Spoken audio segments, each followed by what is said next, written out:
Hello and welcome everyone. My name is Venugopal. I'm a chartered accountant in practice. I've been in practice since 2002 with Messrs. Venu and Vinay. And for those of you who are attending the session for the first time, we conduct these sessions on GST and technology. Every month we do one session. We've been doing it from last 6 years.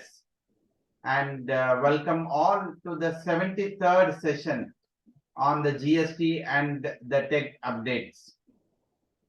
Actually, with me, my colleague Jagdish and Ashika were to join, but for some reasons they are unable to handle it. So the session is always divided into two parts.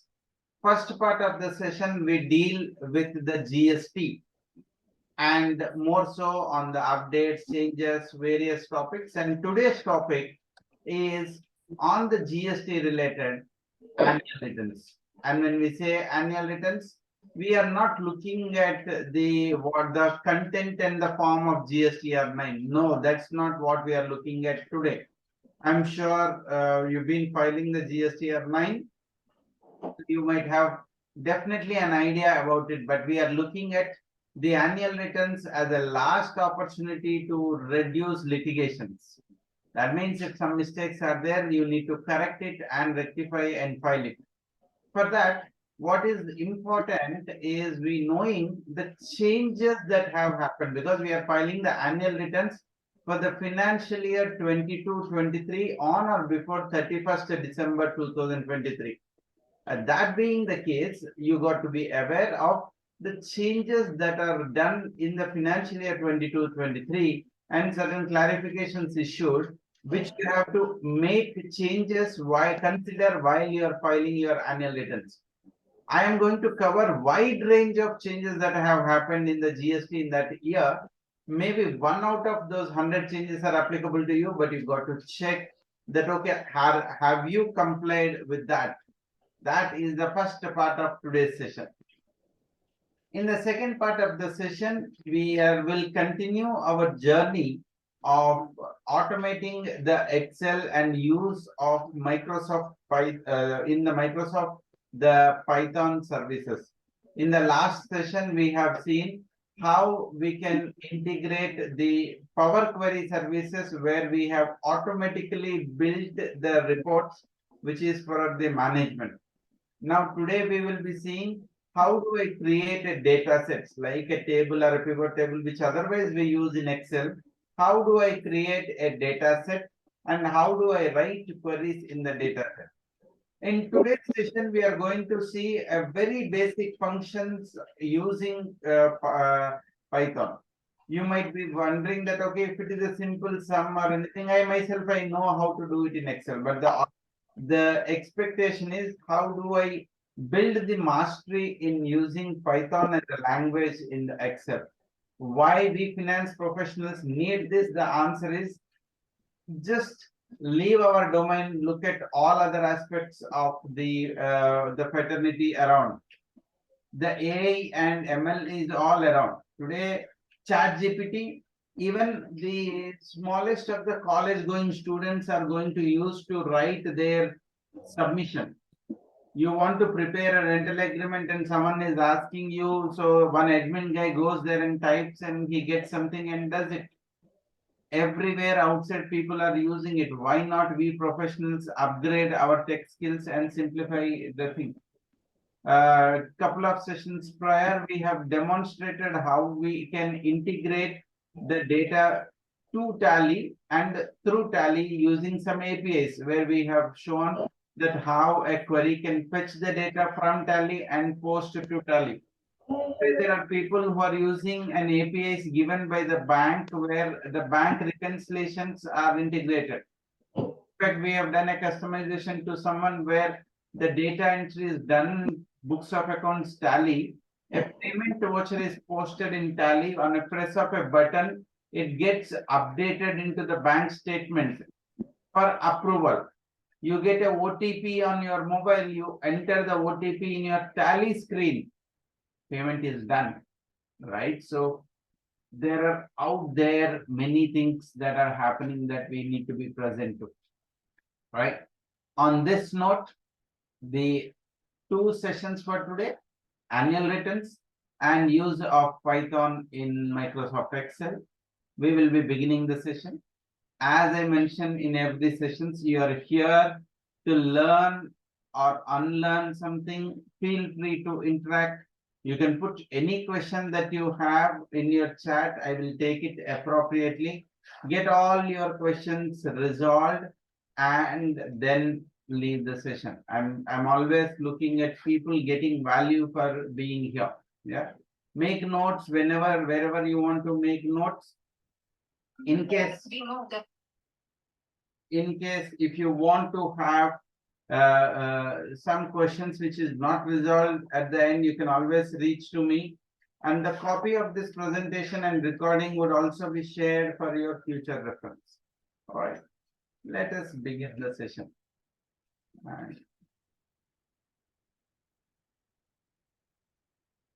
Okay, so let me begin the question asking a simple question to all of you.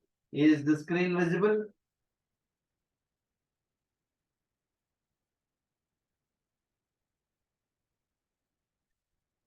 If my screen is visible, put it as yes in the chat. Okay, so there are two people responded. Now, in between the session, I'll keep asking the question. You can respond by yes or a no. This gives an indication that you are present and you are active and you are not lost. All right. Okay. In fact, by you answering that screen is visible, you are also saying that my voice is clear, loud, and audible. Thank you so much. Okay, the coverage for today's session is the GST changes that have happened in the financial year 22-23 on outward related, ITC related, and the RCM.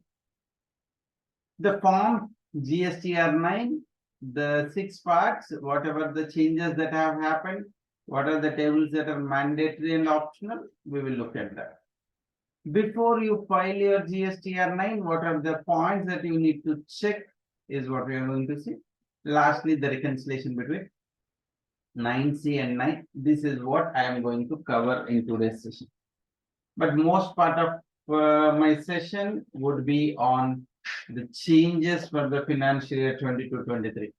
So roughly I will be concluding my session around 4:30, 4:45. We'll take the Q&A, and from 5 to 5:30 or 4:45 to 5:30, we would look at the tech piece of the session. Okay. Let's start with the changes in GST for the financial year 22-23. On the outward supply related, there are various changes that have happened. And whenever there is a taxation, by the way, now people are getting so many notices. You would have also got some notices or ASMT 10 intimation or a DRC 01B intimation. You would have got. Now, what the impact of it? Some mismatch. There is a demand. Demand could be of tax, demand could be of interest. First and foremost thing, whenever you are looking at, you have to always see ingredients of the supply. If someone is asking you to pay tax, you also need to ask, okay, what is my classification? What is that? If it is taxable, what is the rate of tax, HSN, value, time of supply? Or it could be such a way that you are continuing to maintain some exemptions. Some exemptions have been withdrawn. And today's session, I'm going to tell what are the exemptions that have been withdrawn. Or there are clarifications that have come by way of circulars. The clarifications have come by way of circulars. And these are kind of binding in the nature to the department officer. And I would say any favorable circular, you can always treat it as a retrospective because it's a clarification. There is no change in the law, but something is clarified. It means this is beginning. From the beginning, this has to be read in this way. Right? And some rate changes that have happened, I am going to discuss on that. starting with the taxability. A retrospective amendment has been done in Schedule 3, which is Schedule 3 is neither supply of goods nor supply of services. So Schedule 3 is something we should treat that it is neither a supply of goods nor a supply of service. Because Schedule 3 is definitely not a supply. Schedule 3 is not a supply, but this has to be read as neither supply of goods nor supply of services. Two things got added. First, merchant trading, where you are here in India, you got an order from a customer, let's say in Singapore, he wants certain goods, and you found someone in China who is willing to sell that. Instead of you bringing to India, you are directly instructing the foreign person, your vendor, to transfer the goods to your foreign customer Singapore. So from China, the material is moving to Singapore. So the goods are not entering into India. It is moving from a non-taxable territory. Taxable territory is the map of India, the geography of India. So it is moving from a place which is not in India to another place which is again not in India. You are buying for $100, you are selling it for $120. You are making a margin of $20, but still there is no levy of GST on that transaction because the supply is not happening. GST indirect taxation is not about the profit, it is about on the gross value of the transaction. In fact, that is what another main argument which triggered in the recent case of online lottery betting and everything, where these companies which are providing those services, the government rejected the plea to tax on the net benefits they are flowing from the transaction, while they are saying that the levy is on the full transaction value. So this is one amendment which has happened to the act. Second, a high C sales, where by endorsing the document. So if the goods have been warehoused, when I say warehouse, the goods means it is there under the customs bonded. Before clearance to home consumption, before you file the bill of entry, you are endorsing the good, the title of the goods to someone. You are endorsing the title of the goods to someone. In that case, again, there is no levy of GST for the supply because the bill of entry would be filed by someone for home clearance.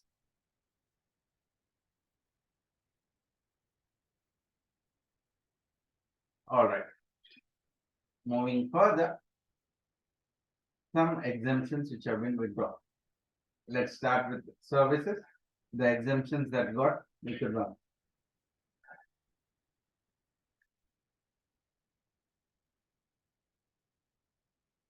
Now, this is applicable to those service providers providing these services. If you are one of the service provider providing these services, this was earlier exempt, but later it has been made taxable. Transportation by rail or vessel of railway equipment and materials. Earlier, if you are transporting the railway equipment materials, it was exempt. Certain services provided by IRDA, RBI, SEBI, or FSSAI have been exempted, which are now taxable.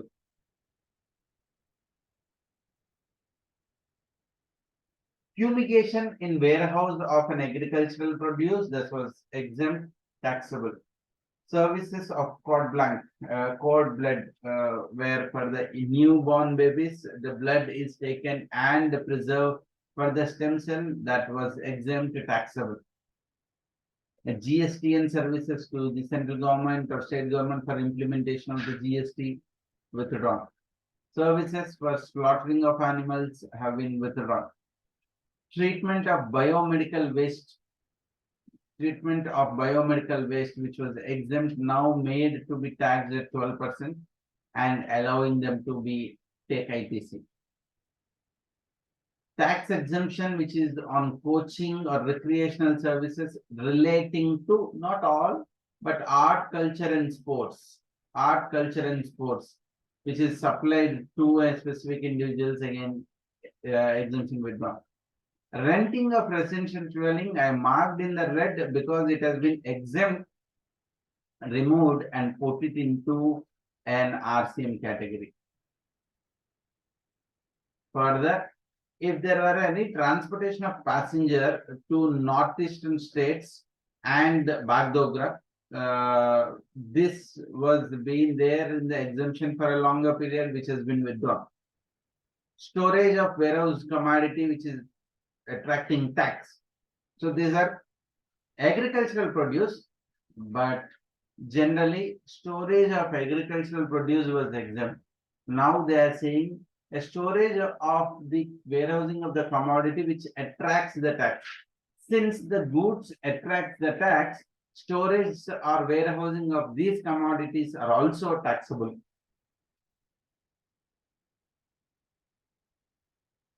Next, services provided by GTA. This is one common mistake which I have noticed is if a service is provided by GTA, earlier we had two types of exemption. The exemption is if it is a single carriage and 1,500 rupees. So if whole of the conveyance I have booked, then I'm paying 1,500, no GST and RCM also.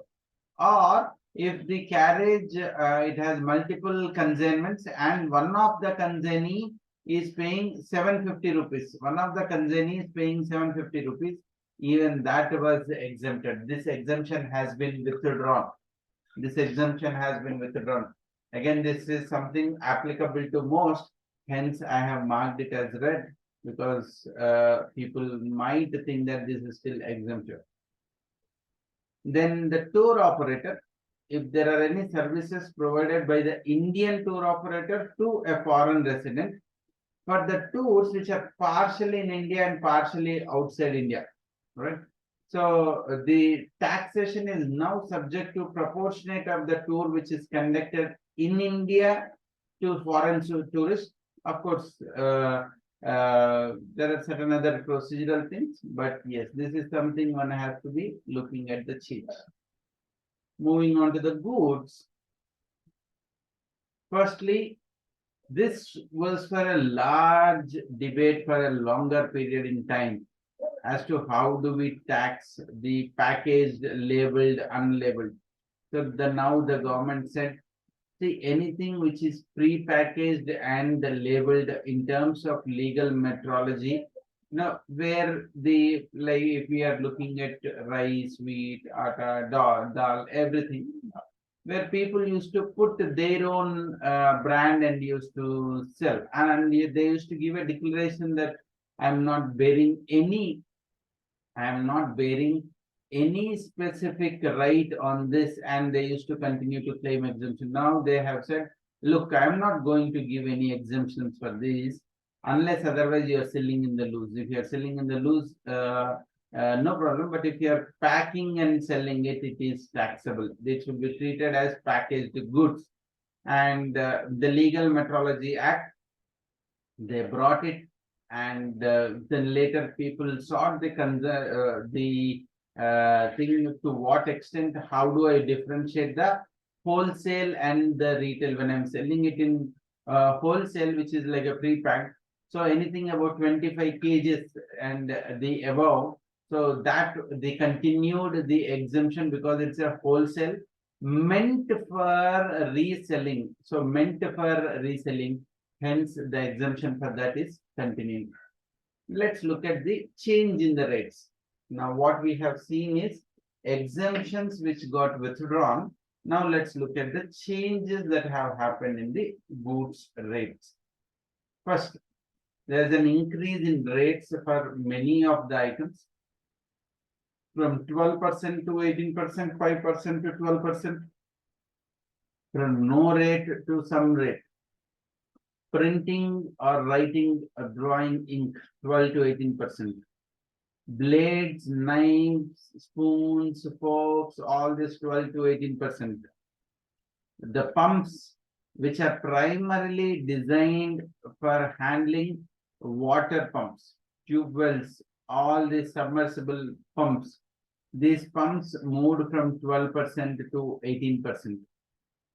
Maps, charts, all types of maps. This was exempt, now brought into tax for 12%. Machines for cleaning or grading the pulses, all these things.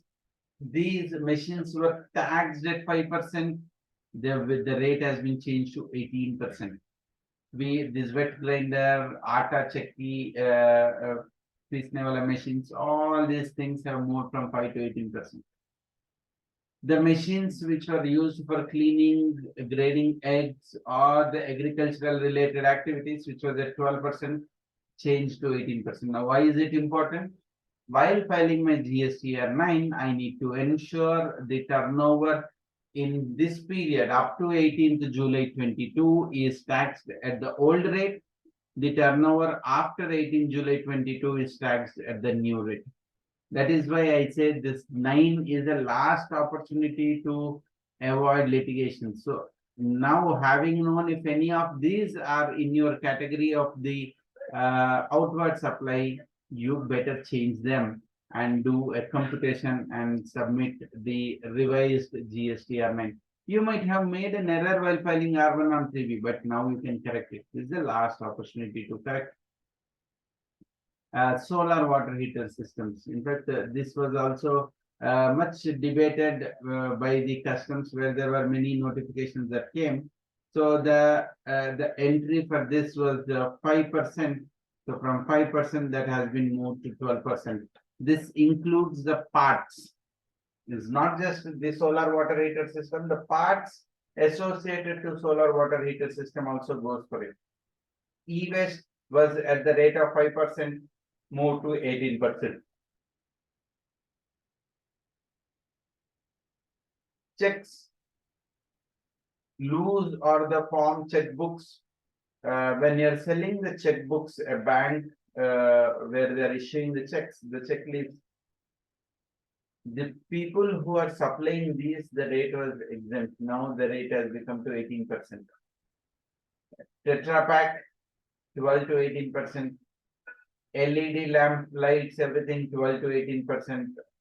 The tar, which is predominantly used for the laying the roads and other things, whether it is obtained from coal or any of the other thing, it had multiple rates. To avoid confusion, everything have been brought to one single rate, which is 18%. In case of leather, whether it is finished leather or any composition mixed leather, from 5% the leather has come to 12%. The drawing instruments, from 12% it has come to 18%. These are the changes that have happened in the goods. Okay, yeah, some more changes are there. Yeah. The another change, adhesive paste, reduction in the rate from 12%, it has come to 5%. So earlier we have seen the increase in the rate. Now certain items there was a reduction in the rate also. So when we are talking about reduction in the rate, you as a supplier, the rate has reduced. The rate has reduced. While unaware of this fact, you continued to charge at the higher rate. At the end of the year, can I correct it and file the returns with a lower rate? The answer is no, because you have collected something in the name of tax. Section 76 of the Act mandates you, if you have collected something as a tax, you have to remit it back to the government. You cannot be unjust enriched by any of such act that you have done. Because you have collected in the name of the tax, you got to give it back to the government.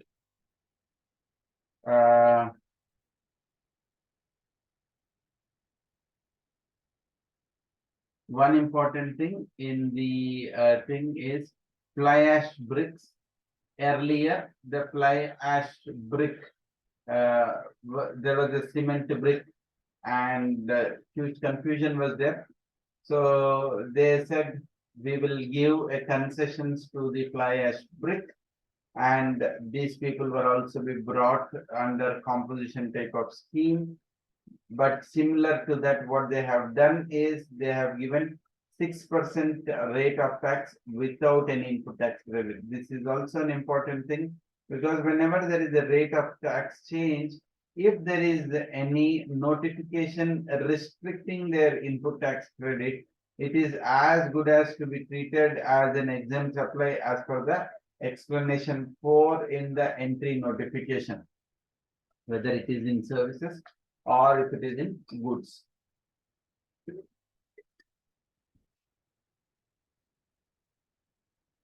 Okay. The condition of ensuring that the 90% of the fly ash content, they have removed that, but this created another challenge. If someone is having only 10% of the fly ash in it, can we call it as fly ash bricks? I would say that we cannot call this as a fly ash brick just because the percentage is lower. Then concessional rate is not applicable on the scientific and technical equipments which have been supplied to public funded research. So you have to charge them at the normal rate which is specified in the respective chapter. This is another change that has happened. In case of any exploration of petroleum thing was happening, earlier it was 5%, so that has been changed to 12%. Let's look at GST rate changes for services, which is applicable for many. Let's start with renting of immovable property. The change again happened in 22 July of the last year. Earlier, we had a forward charge called real estate services, and exemption was given for residential dwelling. Exemption was originally given for residential dwelling. They have changed the exemption, and now they have said that services by way of renting of residential dwelling for use of residents is exempt. But they have added a condition. It is not exempt except where such residential dwelling is rented to a registered person. If the house is given to a registered person, then it will no longer be treated as exempt. It would be a taxable supply. It would be treated as a taxable supply. If I am giving my house on rent to any tenant, let's say a software employee who has taken it on rent from me, it is exempt. But if the software company has taken it on rent from me and it is giving a rent-free accommodation to such employee, then it is taxable, it is not exempt. The moment when we say taxable, who is the one who will be paying tax? So under reverse charge mechanism, the registered recipient, so this software company who is receiving the services of the landlord in case of a residential dwelling, the software company has to pay GST under reverse charge. So notification 13/2017 has been updated to include services by way of renting of residential dwelling. Very important is to a registered person. If it is to a registered person, it is under RCM. If you have supplied to, if I have to give you a simple example, a residential building, and it is supplied to a registered person, then it is under RCM by registered person. If it is supplied to an unregistered person, then it is to be treated as exempt and not taxable. Is this clear so far? Any doubts to anyone? And generally in virtual sessions, this being mono dialogue, very difficult to follow up if there are any questions or something not attended. So far, is it clear? Any questions to anyone? If it is clear, you can say yes, clear, and no doubts.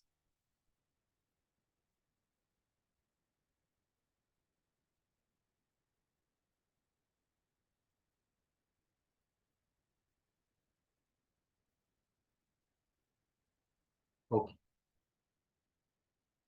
So I've just given a chart.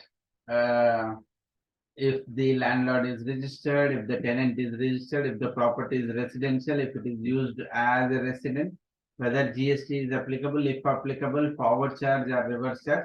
I have given all possible scenarios. I have given all possible scenarios by which notification who will have to pay the taxes. Maybe this is something which you can consider while you are making an advice to the taxpayer. Okay.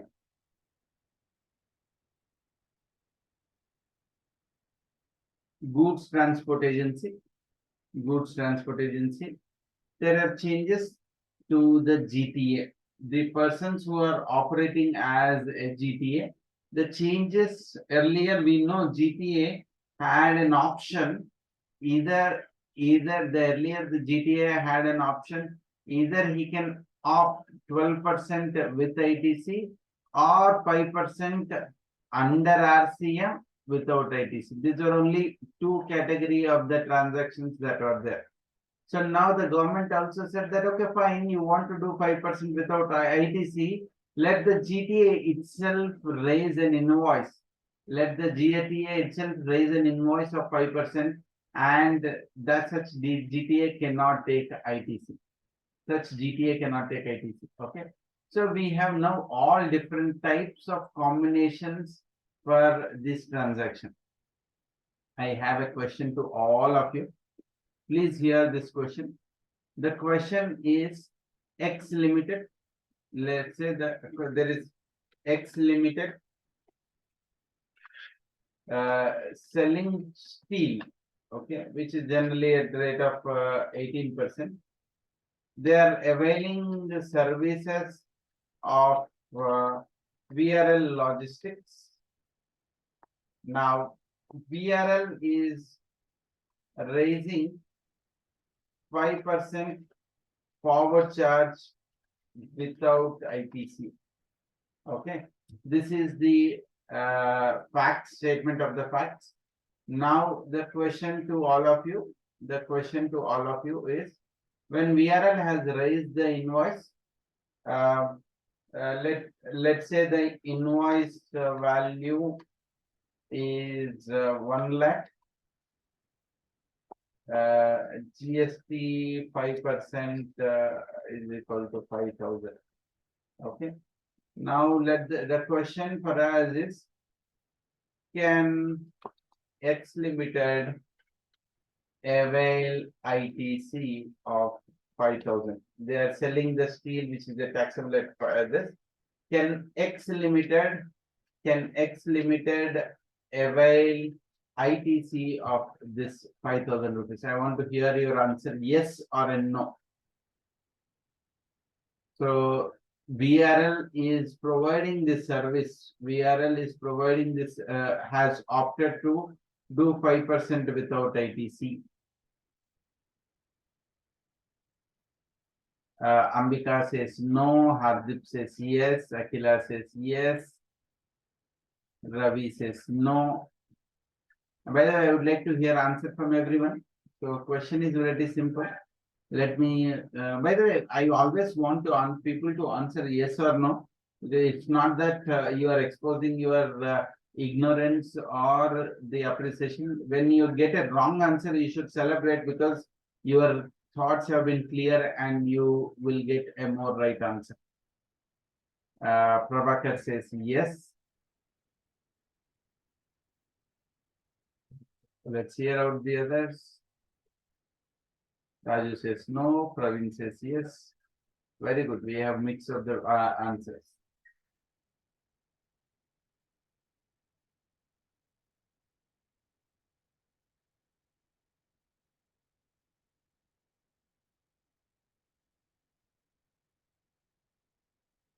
Okay.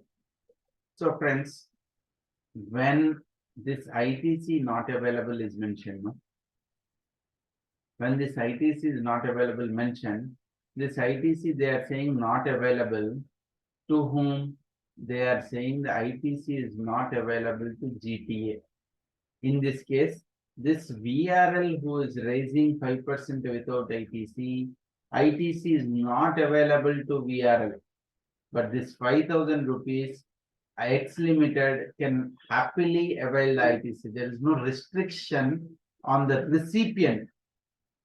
There is no restriction on the recipient to avail the ITC. Of course, ITC is considered subject to 17 subsection 1 and 17 subsection. So that's the only thing that needs to be considered. But his ITC is perfectly available and there are no restrictions to it. This is something which one needs to be very mindful of.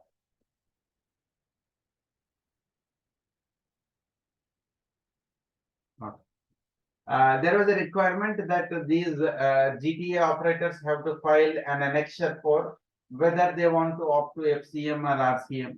And every year this is expected to be filed before 31st March. Some of the people could not file, then they have extended for another 2 months, and even in May there are people who missed. Then after that 50th council meeting, council has taken up and said, hey, look, this is procedural. Even if this is not complied, it will be considered basis the GST returns and the invoices that you are doing. The only point, the key point is you can't be very selective. 10 transaction, I will do 12% forward charge with ITC. 5 transaction, I will do 5% without ITC. For this 1%, I will do 5% under RCM, let him pay. No, you can't be selective. And they've used the word henceforth. So you've got to choose whether you want to be under forward charge and reverse charge, and you've got to continue in that manner. The other key changes, hotel accommodation up to 1,000 rupees was exempt. That has been brought to tax at 12%. Earlier 0 to 1,000 was 0, 1,000 to 7,500 was 12, 7,500 and above was 18. That has been changed. 0 to 7,500 straight is 12%, 7.5 above is 18%. Transportation of passengers by ropeways is 5%. Earlier was 18%. Now specifically it said if it is ropeway, whether goods or passenger transportation, it is 5%. Then renting of goods carriage, where the cost of the fuel is included, because now this GT has been brought to 12%. Similarly, the renting of the goods carriage, the vehicle where the cost of fuel is also included, that has been also brought to 12%.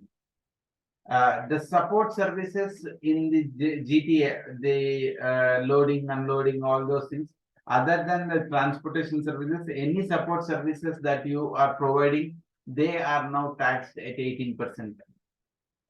In case of a chit fund, 9971, financial services, chit fund, the commission of the foreman, generally he does 3%, 4%, 5% of the chit amount as his commission to manage whole of the chit. This chit commission was earlier taxed at 12% and the ITC was not available. They are now made to 18%. Earlier, they have only restricted to ITC on services, ITC on goods was not available. But now they have moved to 18%, unconditionally allowing the ITC, whether goods or services. Now, this is an important change for them. Why is it an important change?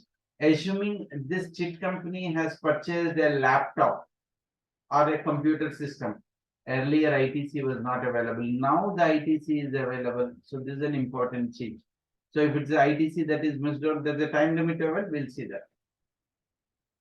Some other changes in terms of job work, 5% has been moved to 12%, where it is the leather processing. We have seen the rate of change in the leather. Aligning with that, the rate of the job work is also changed.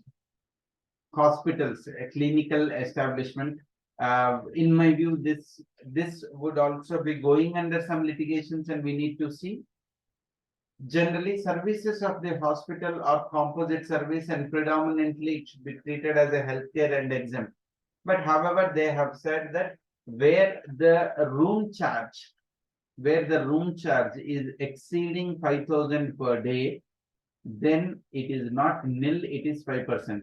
This 5,000 is not applicable for ICU, CCU, NICU, all these intensive care units, pediatric or anyone. This is not applicable.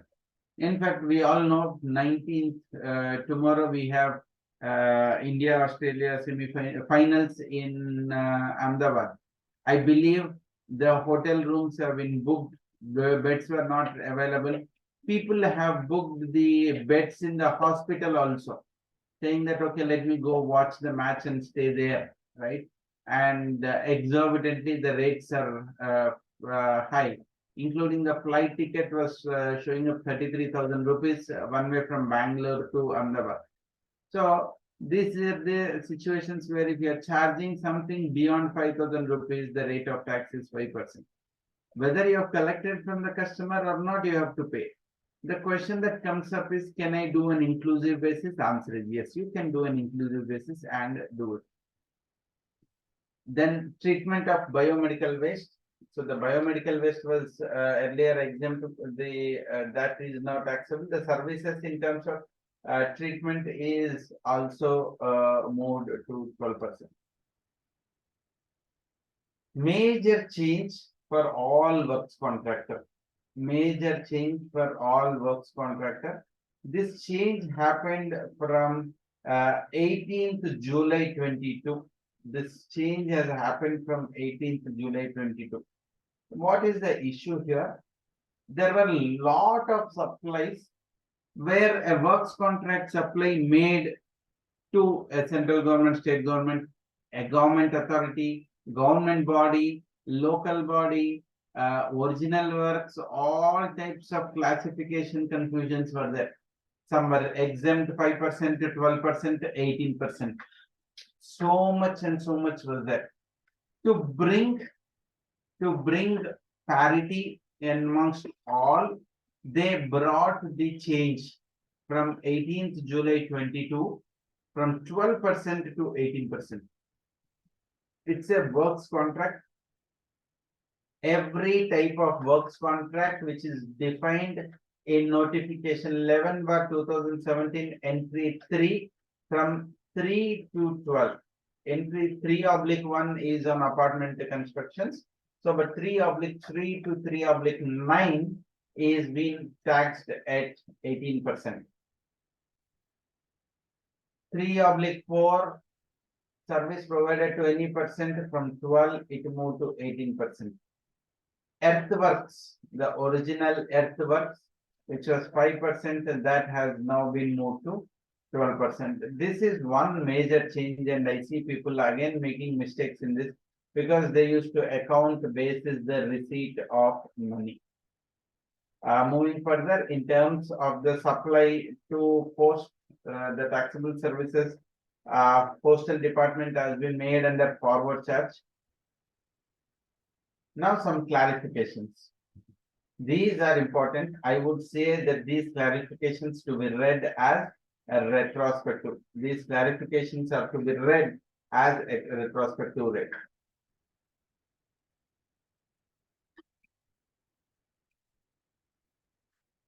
What are the clarifications? The first and foremost, cross charge versus ISD. Cross charge versus ISD. This was much debated, and I would say the circular is of more relieving circular. ISD means input service distributor. ISD means input service distributor. Okay. Let me ask a couple of questions. Let's say, okay, just to give you what is ISD, I'll give you perspective difference, then we will get into the question because some of you might have a confusion. A simple, let's say Infosys Limited, Infosys has presence in, let's say, 20 states.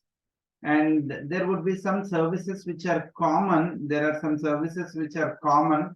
And let's say advertisement of Infosys has been given. Now, the benefit of this advertisement is accruing to all the states, but the invoice would have come to head office in Bangalore. Head office in Bangalore. The head office in Bangalore can take all input tax credit? Answer is no. It pertains to various other states, various other states. So this credit has to be distributed all the states. Secondly, there could be a statutory audit of the Infosys is done. The stat audit of Infosys is being done by a statutory auditor like me, chartered accountant like me. When he is submitting the bill, he is not going to split his bill to each of the state. He is again giving to head office. So the head office will distribute the credits. So it is expected one has to take a separate registration in the name of ISD to distribute the credits. This is the concept. Cross charges, if I am providing the service as a principal to principal, the cross charge has to be done. Okay. Question number one. Question number one. The questions are, is ISD applicable? The questions are, is ISD applicable? So let's say booklet marketing material, booklet marketing materials have been printed and distributed to all the branches across India. Okay. So the materials have gone to all the places across India. Should ISD be done to this? Should distribution of input tax credit be done for this? For the question number one, what is your answer? For question one, what is your answer? Is ISD applicable? I will come question by question. The question number one, or like Infosys has their booklet, pamphlet, and everything. So they have hired a vendor to print all these booklets. Some 1 lakh booklets have come, and I'm just giving to all the states. The question is, should the Infosys distribute this input tax credit on these booklets to all the states? Is input service distribution concept applicable here? Yes or no?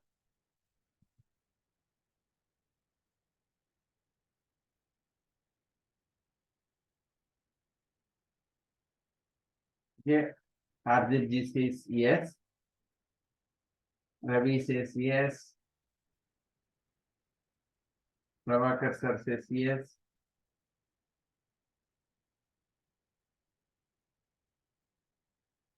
If 3 yes have come, others should also follow some yes. If you feel no, don't worry, put it. But it will only bring some activeness in participation.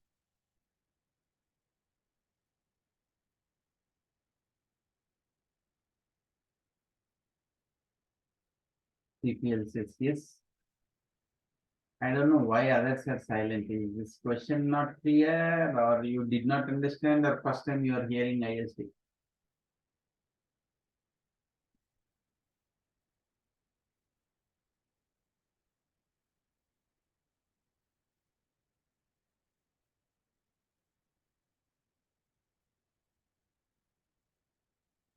Okay. Let me tell you the answer. The answer is no. Answer is no. Why? Input service distributor ISD is only for services and not goods.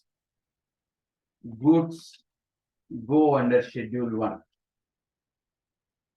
Goods go under schedule 1 and the ISD is not applicable. All right. Now let's look at situation 2. HO has purchased 1,000 Microsoft licenses from Microsoft India. Given it to various employees working across various branches in India. Is ISD applicable?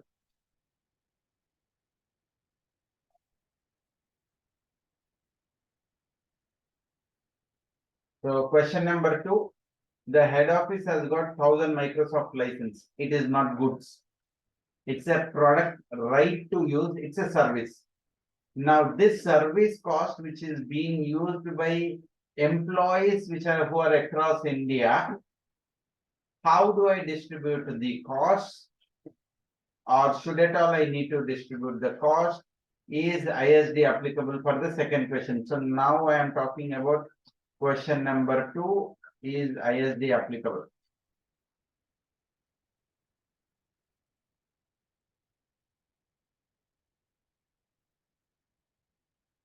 Okay.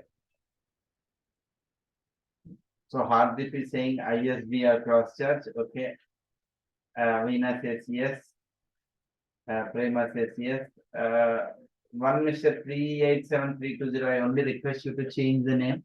It would be very inappropriate to call you with that name. Okay. So now, given that Hardeep is saying that either ISD or cross charge, let me come to the next part of the question that we need to know is, okay, if this is either ISD or cross charge, if this is either ISD or cross charge, let me take the third question. So the third question is, if this is ISD or cross charge, we will clearly understand basis the third question.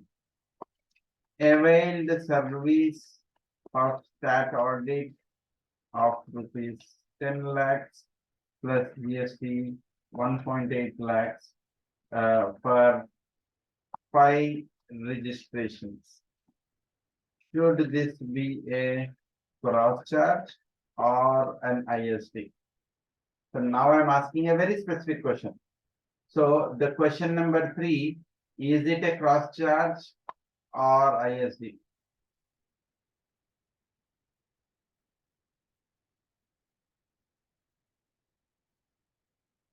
Prabhakar says ISD. Hardeep says ISD.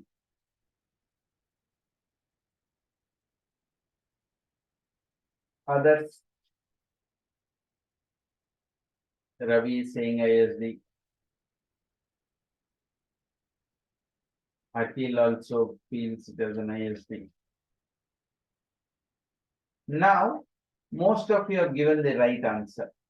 Why are we saying ISD? Why not cross charge? Is for me to charge, I should provide that service. In case of a stat audit, I as a head office, I am not providing a statutory audit services. I as a head office, I am not providing the statutory audit services. While on the contrary, I am consuming the statutory audit services. But in the earlier example of Microsoft India, I am buying those licenses and giving it to you. So I can be a trader of those services. Cross charge was permitted. So it could have been cross charge or ISD. Now, here, couple of things that we miss out. Couple of things that we miss out while we are doing this cross charge or ISD is inclusion of the common services cost. There is a group CFO who is paying salary of group CFO, and where is he sitting, and which are all the companies he is providing service to. Corporate office is taking care of 4-5 entities. Rent is paid by one entity. What about the service the other entities are receiving? These are the things that you need to analyze. GST is no longer a newborn baby. 6 years over, which means it is like as good as a kid who is going to the school with some knowledge, who knows ABCD, who knows stocks and does regular conversations like us. That means you can't file your GSTR 9 by ignoring these transactions. You got to take a call and take a decision as to how you will be filing. To our advantage of it, we have the circular. So this circular is saying that, look, firstly, you segregate this cost into two things. Whether have you purchased it from a third party or have you generated internally. What do you mean by generated internally? let's say my Mumbai office has got an engagement to file a GSTR 9 and 9C of an entity, and they have quoted 2 lakhs for providing that services. They have in turn asked the Bangalore office to assist them in doing. Bangalore office has done the GSTR 9 and 9C for them. Now, when that is the situation that has happened, is it a third party cost or internally generated? This is an internally generated thing. So, first bifurcation to be done is whether it is internally or third party. So they have said in third party, you have the option of cross charge or ISD. You can do it. But please don't use this mechanism of transferring credits from a GSTN which are high credits struck to another entity where they're paying in the cash. Do not use it in that way. When it comes to the internally generated services, they have relied upon Rule 28, and there is a second proviso where if the recipient is eligible for input tax credit fully, if the recipient is eligible for fully input tax credit, whatever the value of the tax invoice issued, is valid. In case the invoice is not issued, I am deeming even nil also a value.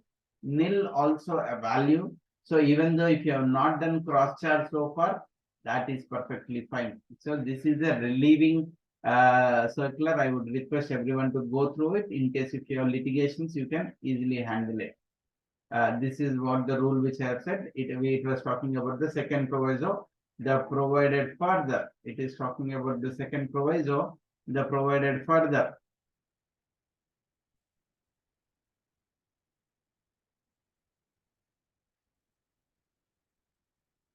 Where the recipient is fully eligible for input tax credit, the value of the value declared in the invoice shall be deemed to the open market value.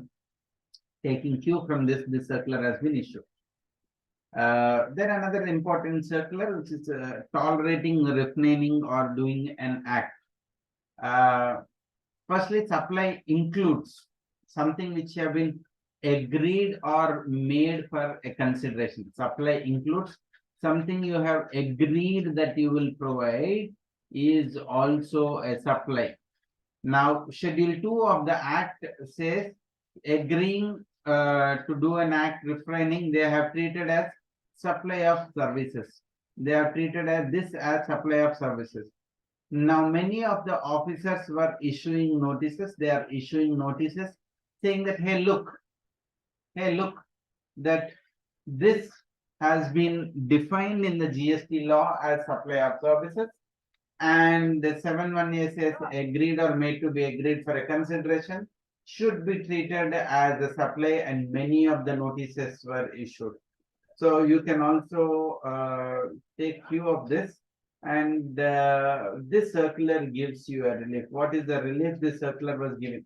Firstly, this circular brought a distinction between consideration, an activity where the consideration. First, you got to see whether the contract is express and implied.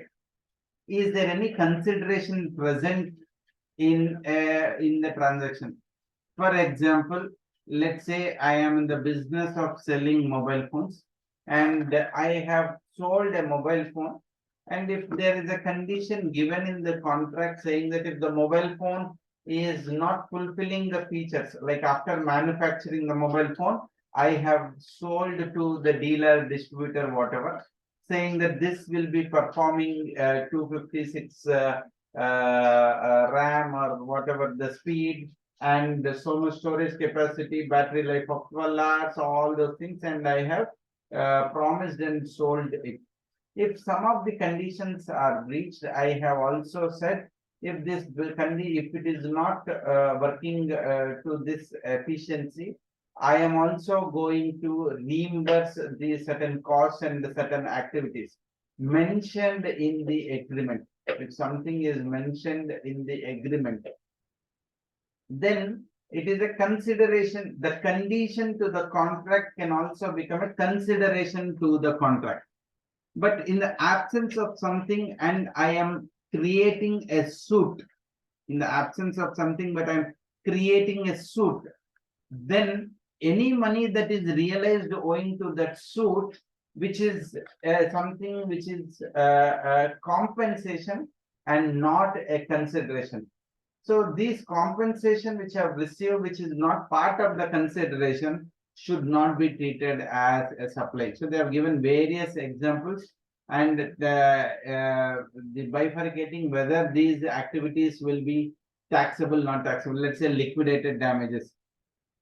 I am sorry, something you promised me to do and you did not do, because of which I incurred some damage, and I said you got to bear my damage. Let's say I have agreed to ship the material to someone within so many days, but the transporter delayed it and shipped it after 1 week after that. Whatever the damage which I had to pay, I recovered that money from my transporter. Mere recovery of the money from transporter will not make it as a supply. I might have paid him 1 lakh rupees and I'm fighting with the transporter. Hey, look, because of you, I have incurred, and finally I have collected that 1 lakh from the transporter. The 1 lakh which I have collected, I would have recognized as my other income. Just because there is another income and liquidated damages that have been collected, it cannot be part of my supply. While if something is written as a cancellation charges, like a hotel rooms and others, they have pre-said that if you're going to cancel it, I am going to charge you so much, right? So they have brought the distinction, a consideration mentioned in the contract or condition breached and a damage collected is taxable, not taxable. Like notice pay recovery. An employee, this is again most common, which we will see, an employee who has agreed to serve for a period of 3 months, but he is leaving within 1 month. Now, when he is leaving within month, I will be asking to pay, hey boss, you pay me 2 months salary. I am not here to pocket the money, but because he is abruptly leaving, I need to find a new guy, train him, bringing him into this position, and he is also willing to go, and his new company would be willing to buy the notice period. So technically, your intention is not to make, and of course, we shouldn't. It isn't right to talk about intentions because we never know whose intention is what. So this circular has distinguished liquidated damages and something which are taxable. Okay. So the consideration for tolerating an act, consideration for not tolerating an act. You didn't want, like you said, I am okay if you're delaying, but pay me so much that you have acted for it. So it will be treated as a supply. Okay. All right, so what are the taxable? Those cancellation of the tickets, forfeiture of security deposit, penalty levied, all these things. What is not taxable is suddenly some damage of the property happened, negligence, delay in construction of a house. You have made some claim. All these things are not taxable. Any questions to anyone on the liquidated damages?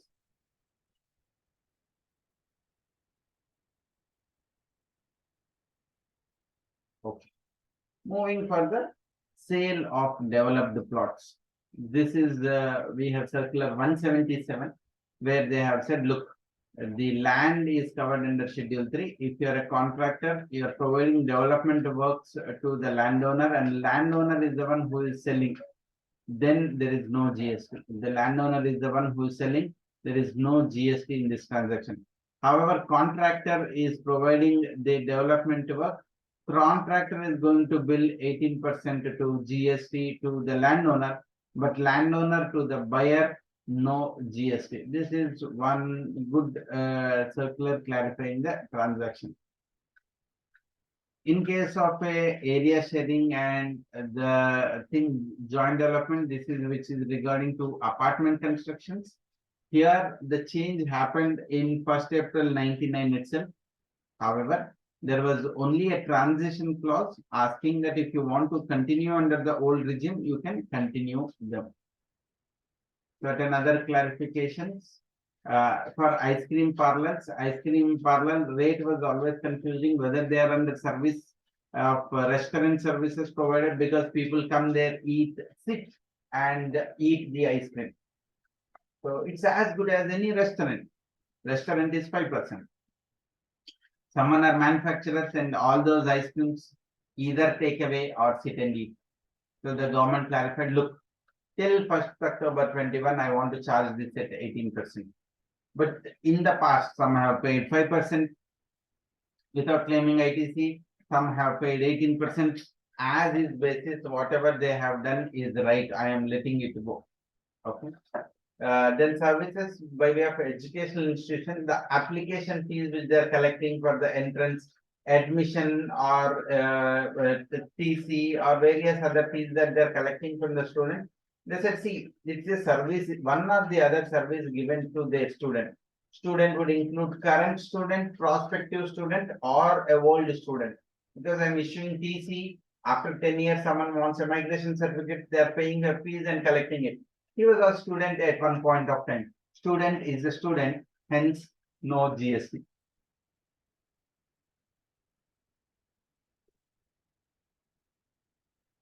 Advertisement cost, advertisements are 18%, but if you are using a print media in a sovereign to place an advertisement, rate of tax has been made to 5%. In apartments, when you are collecting floor rise charges, pool view, or location preferred location charges, all this, whatever be the name that you are calling and collecting, it is not a separate service you are providing to them. It is bundled with the principal supply that you are providing to them. Hence, it should be taxed at the original way. Similarly, the additional toll which is collected in the highways. What is this additional toll? You might notice if you have FASTag, you are going in this lane 75 rupees. You don't have the FASTag, I will be collecting 120 rupees. Now, what is this extra 45 rupees that is collected? Is in another service are they providing? So should we charge a separate levy on? So they said that should also be treated as a toll and exemption should continue. Transportation of passengers, whether air conditioned or non-air conditioned. Now, these are chartered carrier is liable to under RCM. Some entries leasing of vehicle have gone under RCM. Electric vehicles have been classified now at 5%. So this is a new category which is growing. So they are attracted at the rate of 5%. Polished stones, whatever be the different type of stone, 5%. Treatment of sewage water is given exemption. The byproduct of milling pulses, dal, chilka, used as a cattle field, 5% is leviable.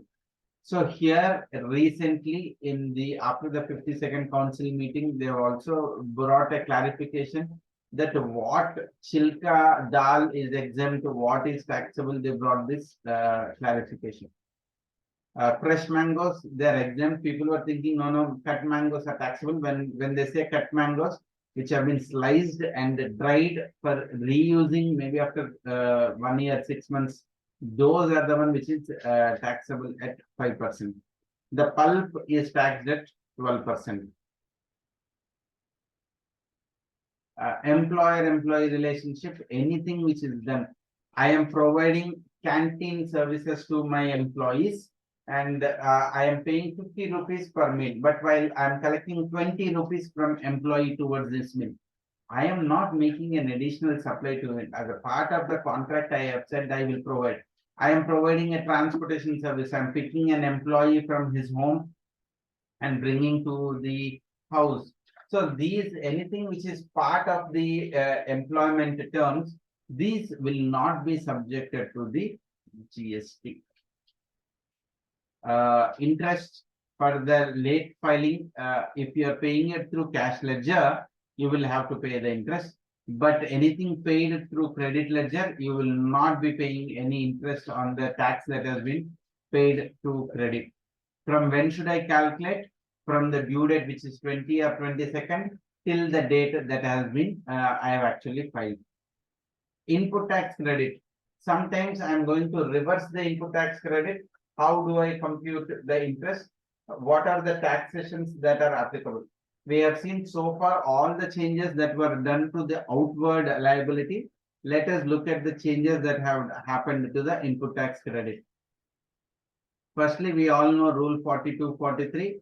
Anything that is taxable, anything used fully for taxable or zero related, ITC is fully available.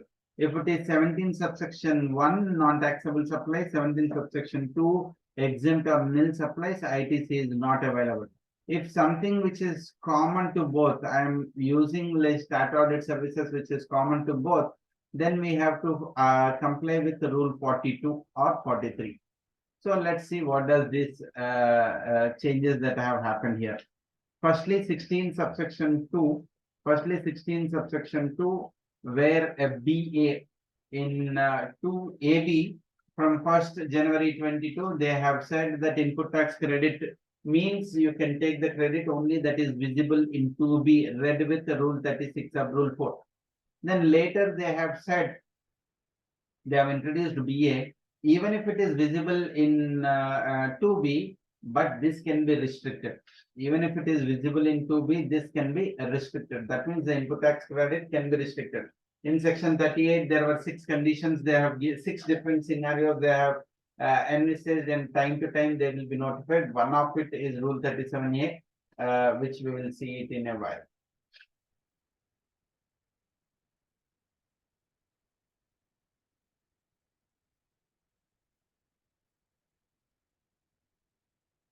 Now, what is the changes that have happened? First, in Rule 37, input tax credit, the reversal of input tax credit if you are not making a payment to the supplier within 180 days. So they have made the change saying that, okay, this has to be read proportionately. If you have paid part amount, ITC should also be reversed partly. Rule 37A is if you are availing input tax credit basis the strength of 2B, and this is applicable to everyone in this month. In fact, GSTN has sent an emails to everyone asking, they have sent an email to everyone asking that if you have not reversed, please reverse. They are computing and sending it. What are they saying? That you have purchased goods from someone. He filed his GSTR 1, filed by 10th. So it is available in your 2B. But he has not filed his 3B. You have to wait. You take the credit, but keep waiting whether he will file. Check till 30th September. If he has not filed till 30th September, then you got to reverse it. If he has not filed till 30th September, you got to reverse it, and you got to reverse it by 30th November. If you are not reversing by 30th November, then you will end up paying interest at the rate of 18%. Can I re-avail it? Yes, ITC re-availment is possible. Whenever supplier files it, you can re-avail the credit. This has been notified from 26 December 22. So you got to include any reversal of this in table 12 of GSTR 9. Time limit to avail the input tax credit. Earlier it was 30th September. That has been changed till to 30th November.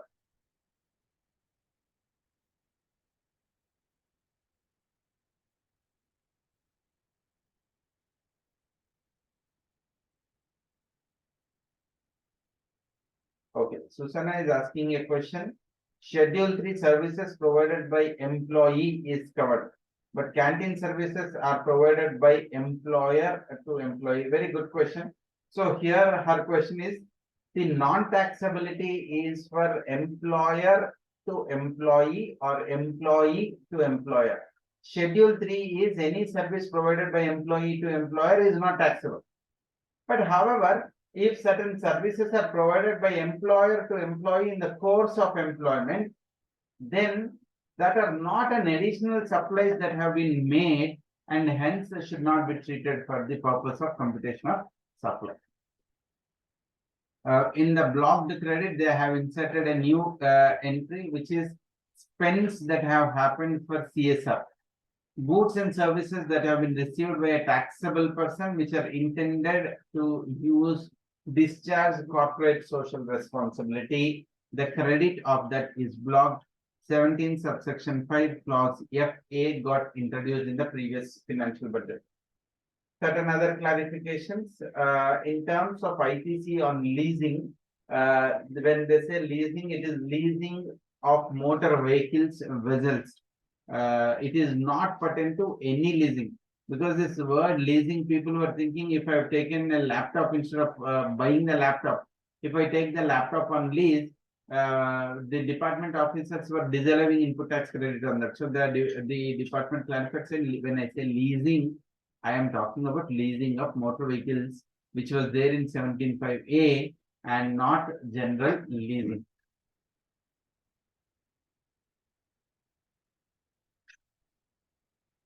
Then in 17.5B, there was a proviso which they were saying that the input tax on this, if it is provided to employee as an obligation, ITC is allowed. Otherwise, all items listed in B is not allowed.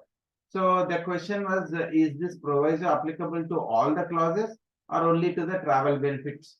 So in fact, if you see the words, it was clearly appearing that the input of goods and services, and generally the travel benefit are services. One way people were saying that, okay, maybe it was applicable to all. So, but the government further brought out and clarified, saying that this proviso is applicable to all the entries and not just the first proviso of the last entry. In Rule 42-43, there is a change in the definition of exempted value. Exempted value originally was including all the items in Schedule 3, which are exempt supply, not to be treated as neither supply of goods or supply of services. Only one was included, that is value of the land, to be included as supply.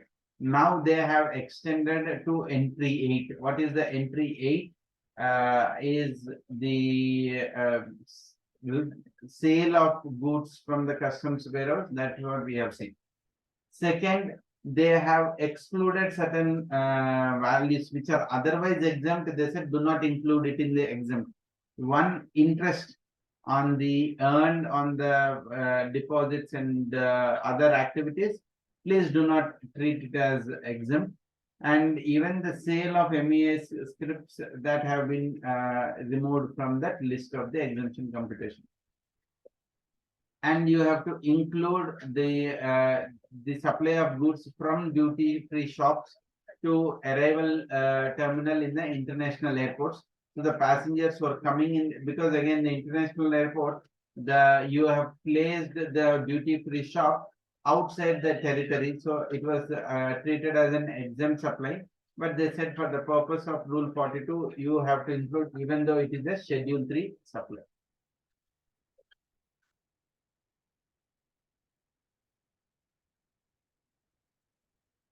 Then interest on wrong utilization.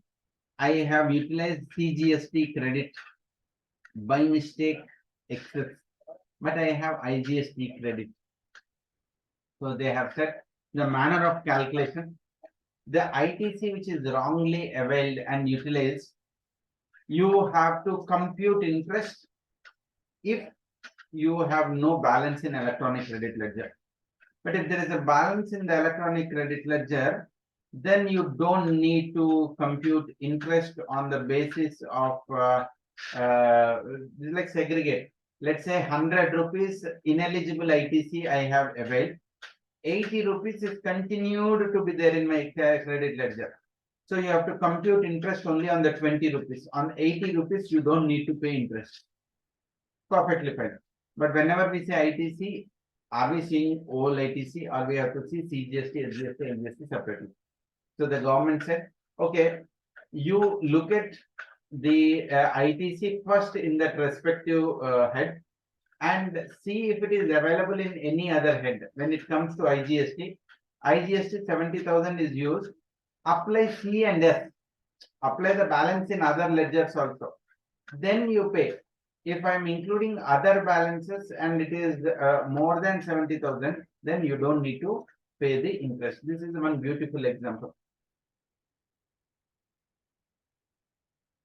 Can I use the same logic for IGST when CGST? The answer is yes. Again, go for a limited theoretical thing, because now the CGST, the portal have changed it, saying that you cannot have any balance in IGST credit. Only after exhausting IGST credit, you will use CGST and SGST. Reverse charge. This is one area where I always tell people make mistakes. We have seen GTA. There is no exemption. 750, 500 is not exemption. Entire expenditure that you are incurring on GTA, where the invoice of GTA is showing as RCM, you have to pay it. If it is a forward charge, you don't need to pay. Legal service is common. Sponsorship services, people miss out paying GST on sponsorship services. If in the balance sheet there is an expenditure, you have sponsored some, let's say during Ganesha festival, when the Ganesha is placed in any of the place, you will sponsor the food cost for that day, which is more in the nature of charity donation, but you are sponsoring an event specific. You are not donating it to a 12 A or 80G entity. When you are sponsoring, you are not paying any GST to the government. So sponsorer has to pay GST under reverse charge because someone has offered him the sponsorship services and he has availed that. The services received from central government, state government, this is also commonly missed. Any registration licenses that you have taken, you have to pay. The director services, this is also common that I always see. If the director salary is paid and the TDS is done under 194J and not under 192, then you have to pay it under RCM. Security services and renting of motor vehicle, these are additions. Last year addition in the month of June 22, in the month of June 22, we have this addition of renting of movable property. So one have to carefully look at it and pay RCM for this. Goods, no much change. What are the steps that you have to follow? Look at all the expenditure in the P&L. Segregate where there is a GST, where there is no GST. Those where there is no GST, look why no GST. It is purchased from an unregistered dealer, exempted goods, or registered dealer, but he's saying that it is exempt, or registered dealer is saying that RCM. So look at the expenditure where the GST input tax credit is not there and analyze this. And if something is under RCM, make the payment now. The time to avail input tax credit for the missed out credits is up until 30th November. So we are here today on 18th November. You still have 2 more days or 4 more days to file your 3B. Calculate last year if something missed out credits are there, pay it, avail the credit now. Director services, there is a clarification. If the director is providing any service in his personal capacity, it should be treated as an independent supply as a forward charge. For example, a hospital where one of the director is also a doctor, and the hospital has a policy where any surgery that is done, 30% of the surgery fees is paid as a doctor's remuneration. So if the director also is paid in the same way. Now for which 194 GA professional charges is done, TDS is cut. So while computing the reverse charge liability, you cannot pay reverse charge on this because it is not to be treated as a director service. This is a service provided by the director under his personal independent capacity. Common errors, whenever you get a trade license, FSSA registration, people don't pay any RCM. Renting of residential immovable property, RCM is not done. People still think GTA exemption is there, 750, 150, that is not there. most of the time you buy purchase the services of Google, Ireland, Facebook, and everything. You're paying through credit card. You will have to pay it under RCM. If there is a lawyer fees check, they along with the lawyer fees, you are providing some reimbursement, everything. Pay things under RCM.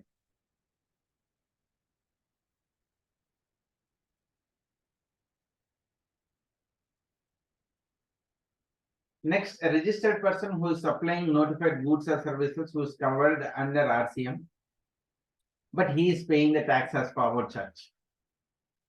Ideally, that's a reverse charge where I am the recipient, I should pay, but the supplier he is billing me and paying. Question is, RCM is not paid. Can I take it? He has paid it as forward charge. So since he is classifying as a forward charge, duty of classification is his. One school of thought, it's a revenue neutral, department got the taxes. I have paid the taxes to him, which he has in turn paid to the government. Hence, it can be considered. The other argument is no, you will have to discharge yours as a reverse charge liability. There were cases under service tax matters. So the RCM not paid, but you can still take the credit if it is a forward charge. What is the last date to avail? It is 16 subsection 4, 36 is applicable. RCM which is wrongly paid or not covered. For example, GTA RCM for GTA services is 5%, but unknowingly the accountant has paid under 18%. And after paying it under 18%, he has also availed ITC. The question that would come up is, if he has availed ITC, can he be eligible for it? Like this differential 13% that is paid, is he eligible for it? In my view, the answer is yes, even though not directly as an RCM, but he has paid. Okay, if this 13%, it has not been collected from anyone, he has paid out of his own pocket.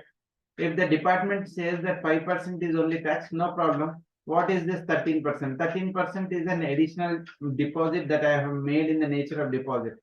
This 13%, you are saying that I am not eligible for ITC, which I need to reverse and pay, for which I have already paid it, and it can be appropriated in that. So I'm just giving you a solution to handle your litigation, because I have seen many notices in this also. Rule 86B, where it is saying minimum 1% of the tax has to be paid, else they are invoking Rule 21 and saying that your registration would be suspended. So one has to be careful on it. Ocean freight, is RCM applicable? We have Supreme Court decision on Mohit Minerals saying that, okay, finally, they said RCM is not applicable because at the time of import of the goods, I am paying the duty of the materials, the 10% of the material value as the transportation cost, and I'm paying IGST on it. So it will become a double taxation, and hence they have avoided saying that RCM is not applicable for these transactions. So friends, these are the various changes that have happened in the last year I have covered, so that before you finalize your GSTR 9, you take a call on this. And I am not going to again delve GSTR 9 because there are many sessions even ourselves we have done in the past, unless otherwise you have specific question. Ravi is asking the rate change notification reference. No problem, Ravi. When the PPT is being circulated, we will include the notification numbers so that you can consider that.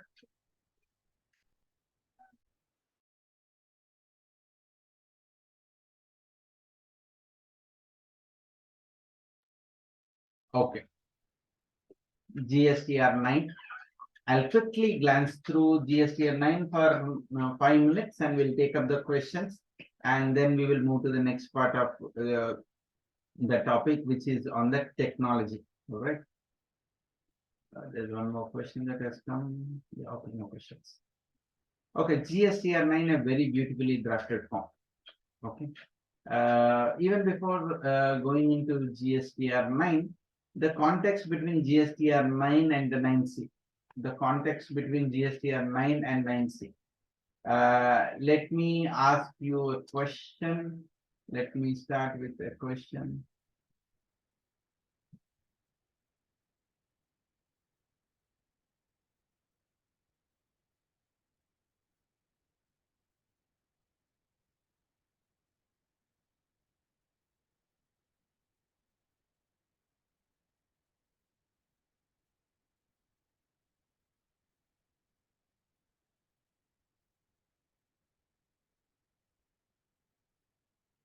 Okay, question number one. In the books, I have 100 rupees. In GSTR 1, I have disclosed 80 rupees. In 3B, I have paid tax for 100 rupees. In GSTR 9, how much I should show? This is my first question. What is your answer? Please put it in your chat. I am talking about outward liability.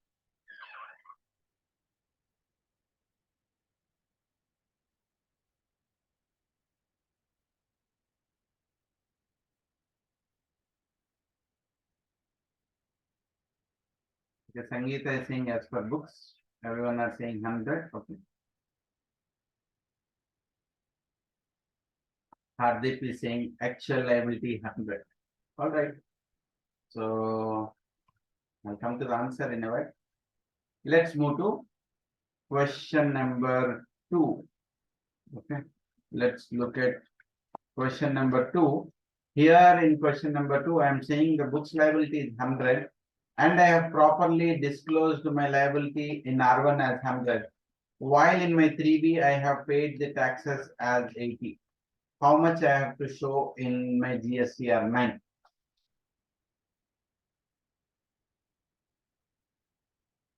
Now let's look at question 2. Okay, Reddy is saying 100. Veera is 100. Kempraj 100. Shivram is 100. Hardit is saying 100. Okay. Susana is saying, I don't care whatever it is. Books, whatever is there in the books is what I will show. All right. Now, let me give you the right answer. The right answer is 100 here and 80 here. The right answer is 180. When can it be 100 and even if it is 100 here and if it is 80, in what scenario I can do this 100? I can do this scenario if I have DRC 03 of 20. If I have a DRC 03 of 20, then I can do GSTR 9 as 100. So what I will have to show in GSTR 9? So R9 is statement of fact. It's a statement of fact. What you will have to show is the turnover on which the tax is paid to be shown in GSTR 9. So paid means it could have been paid either in 3B or through DRC 03 annual return. But the tax should have been paid. Only if the taxes are paid, it would be reported in GSTR 9. Is this clear to everyone? Any doubts here? Because there were different answers at different scenarios, so I wanted to have this be clarified. Susana, Reddy, and Hardeep Singh ji, who said actual liability, Sangeeta Hebar, is this clear to you?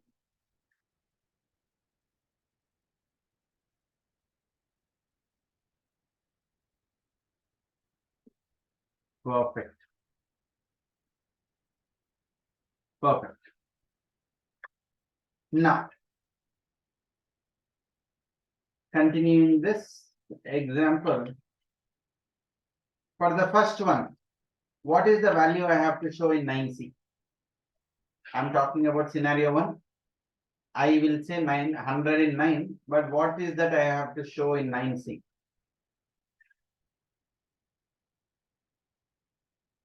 Reddy says 100.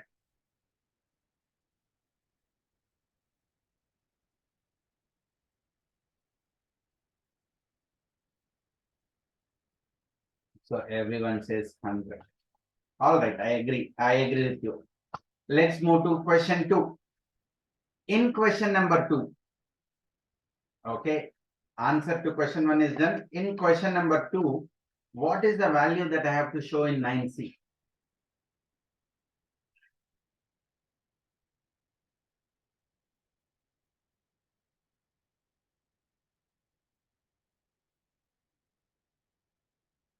Please don't mind. I am having my tea and you order tea for yourself and you have it parallel.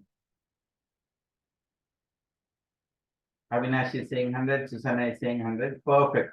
What you are all said, right? It is 100. In situation 3, okay, it is combination of situation 1 and 2. If 1 and 2 is 100, situation 3 will also be 100.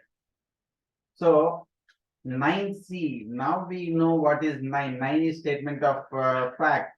It is the turnover on which the tax has been paid is to be shown here. Now, what is 9C? 9C is what is expected to be done. Whether done or not doesn't matter. 9C is whatever is the liability is what you will have to show. Clear?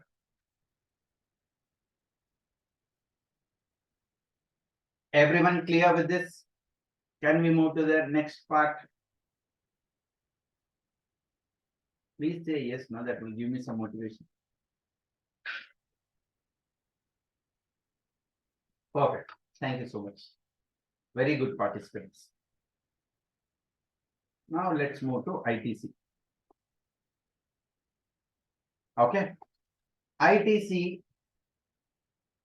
books, your 2B, your 3B, your R9.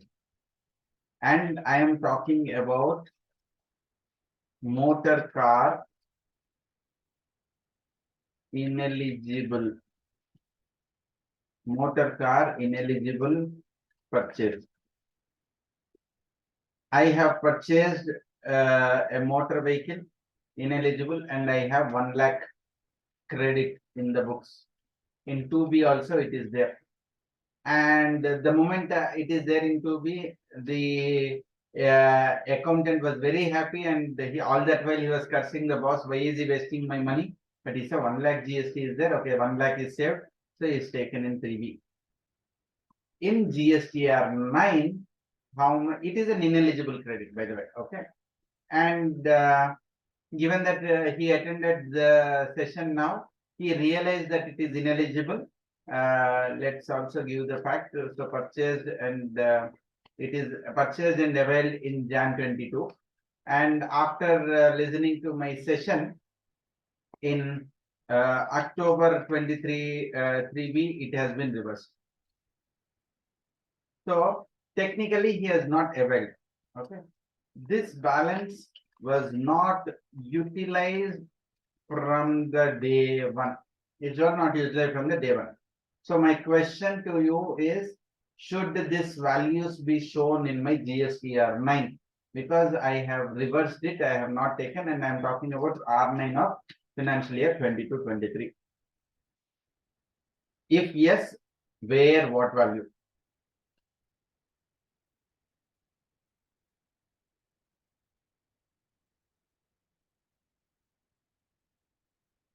For the ITC, if it has to be shown, yes or a no, and if you are saying yes, where should I show?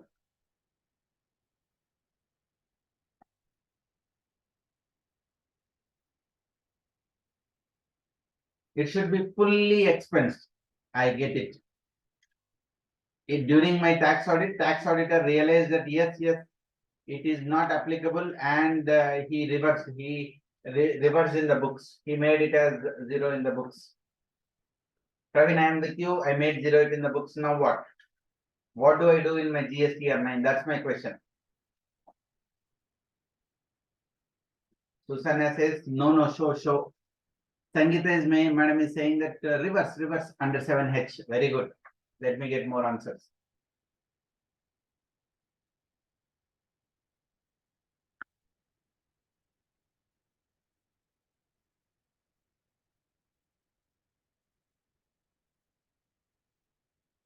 Don't worry that you should give only right answer. Please give something.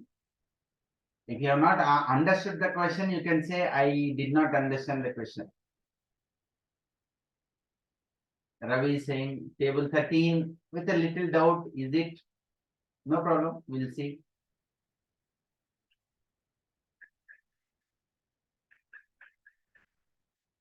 Preeti is saying that show it under 6 and 7H. Okay, got you.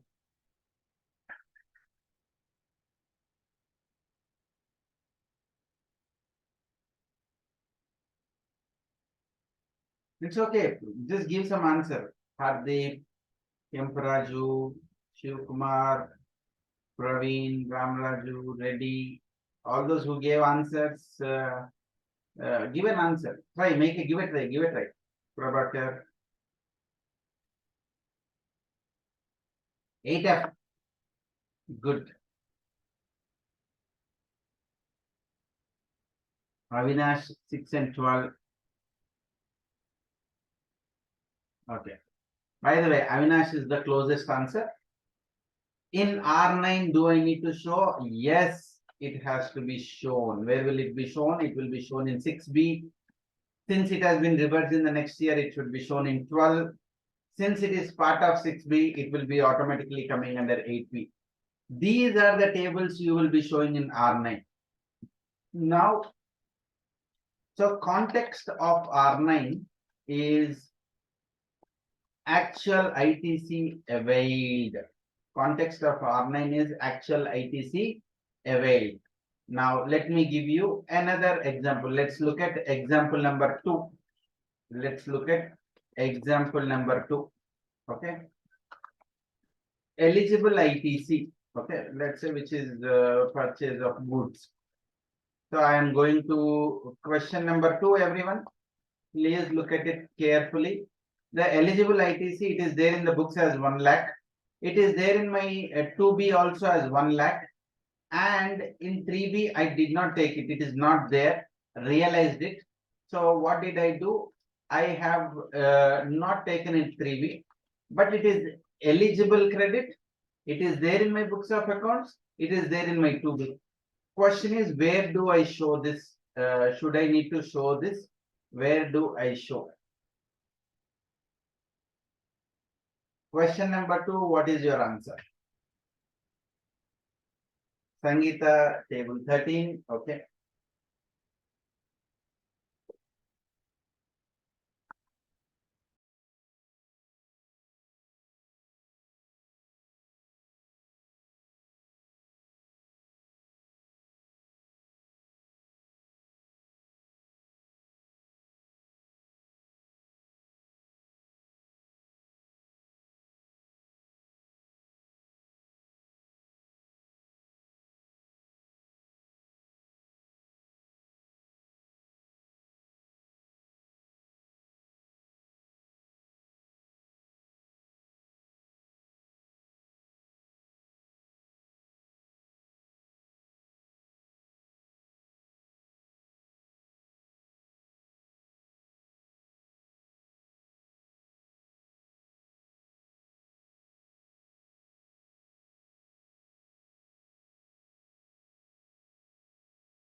Sorry, I was on mute. I don't know when it is on mute. So even in 13, also no, because I have not said that it was availed in the current year. Like if in the earlier, I have given a statement that it was availed in the earlier or reverse in this, but in this case, I said I have not availed. I forgot. So even 13 also no. So the moment you have not availed the credit, it is part of your 8A. In 8B, it is not there. In 8C also, it is not there. You did not avail. 8D was showing a balance. So this would be coming automatically in your 8D and your 8F. So you have not availed this credit. Hence, you will be have to reverse this credit and report it here. So context of 9, again, if I have to say what is my context of 9, it is actual ITC availed or actual value that is not availed. So it is what is so. A statement of fact. While 9C is what is your actual credit that is available to you, is what you will be reporting in your 9C. Hope this is clear. Anyone has any doubt?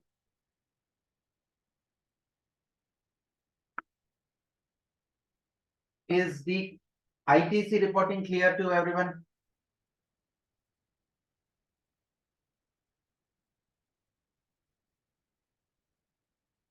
Perfect. Very good participants I have today. Now, changes that are there in the GSTR 9 for the current period. 5D, 5E, 5F taxes where transactions on which tax is not applicable. This has to be reported separately. However, they said 5D and 5E, you can merge it, no issue. But something which is there of 5F, you have to show it in 5F. Then table 10 and 11, it is only a tax of the previous year, which is financial year 22-23, paid in 23-24. When I say paid, it is up to 30th November GSTR 1s and 3Bs that have been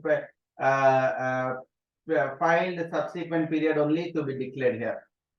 In terms of 13 also, if you have availed any ITC of the previous year in this year, including re-availment of ITC, all those needs to be included here.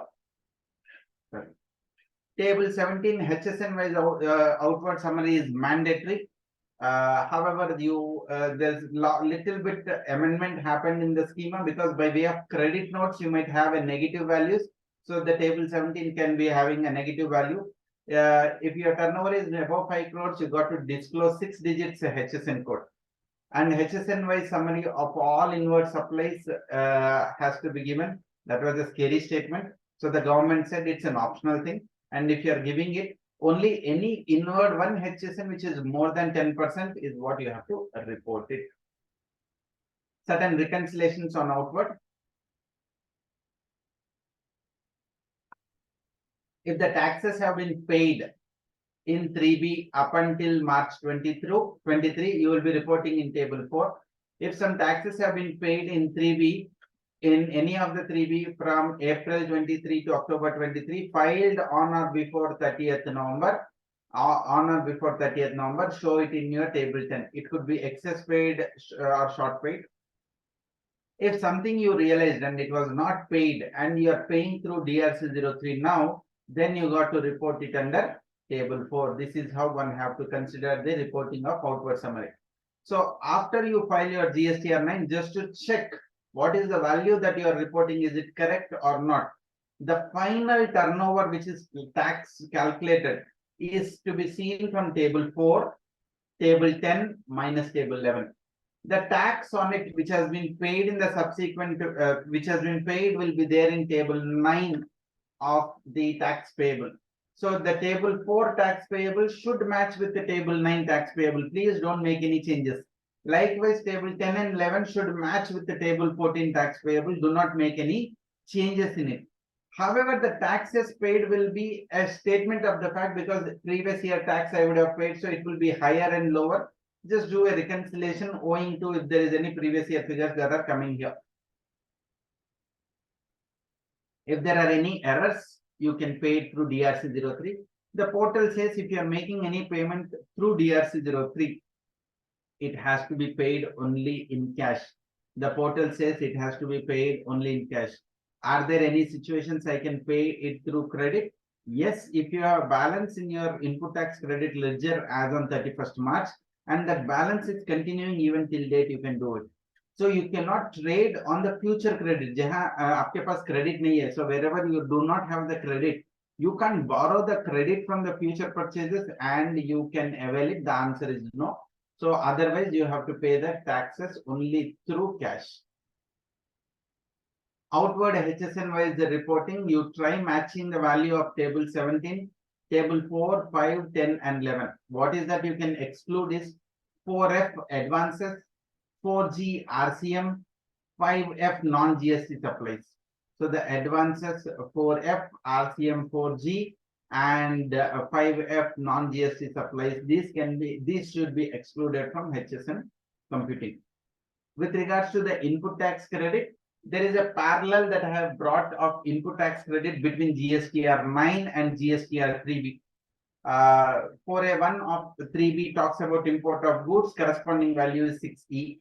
4A2 import of services, corresponding value 6F. 4A3 RCM is 6C and 6D. Registered goes to 6C, unregistered goes to 6D.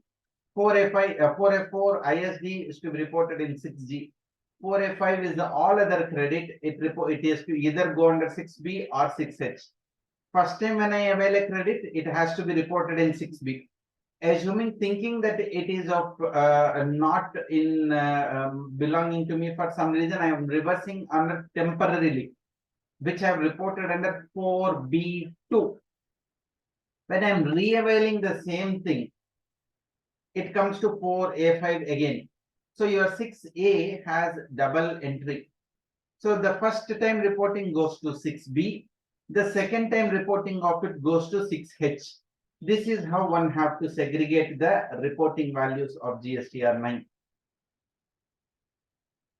Finally, 7J is the net input tax credit that you have availed during the year or utilized during the year. Cross check whether that balance is there or not. If that balance is there, you got to check whether it has been matching with the input tax credit utilized in table 19.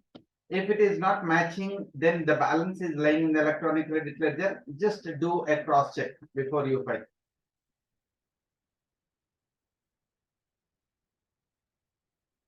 Okay.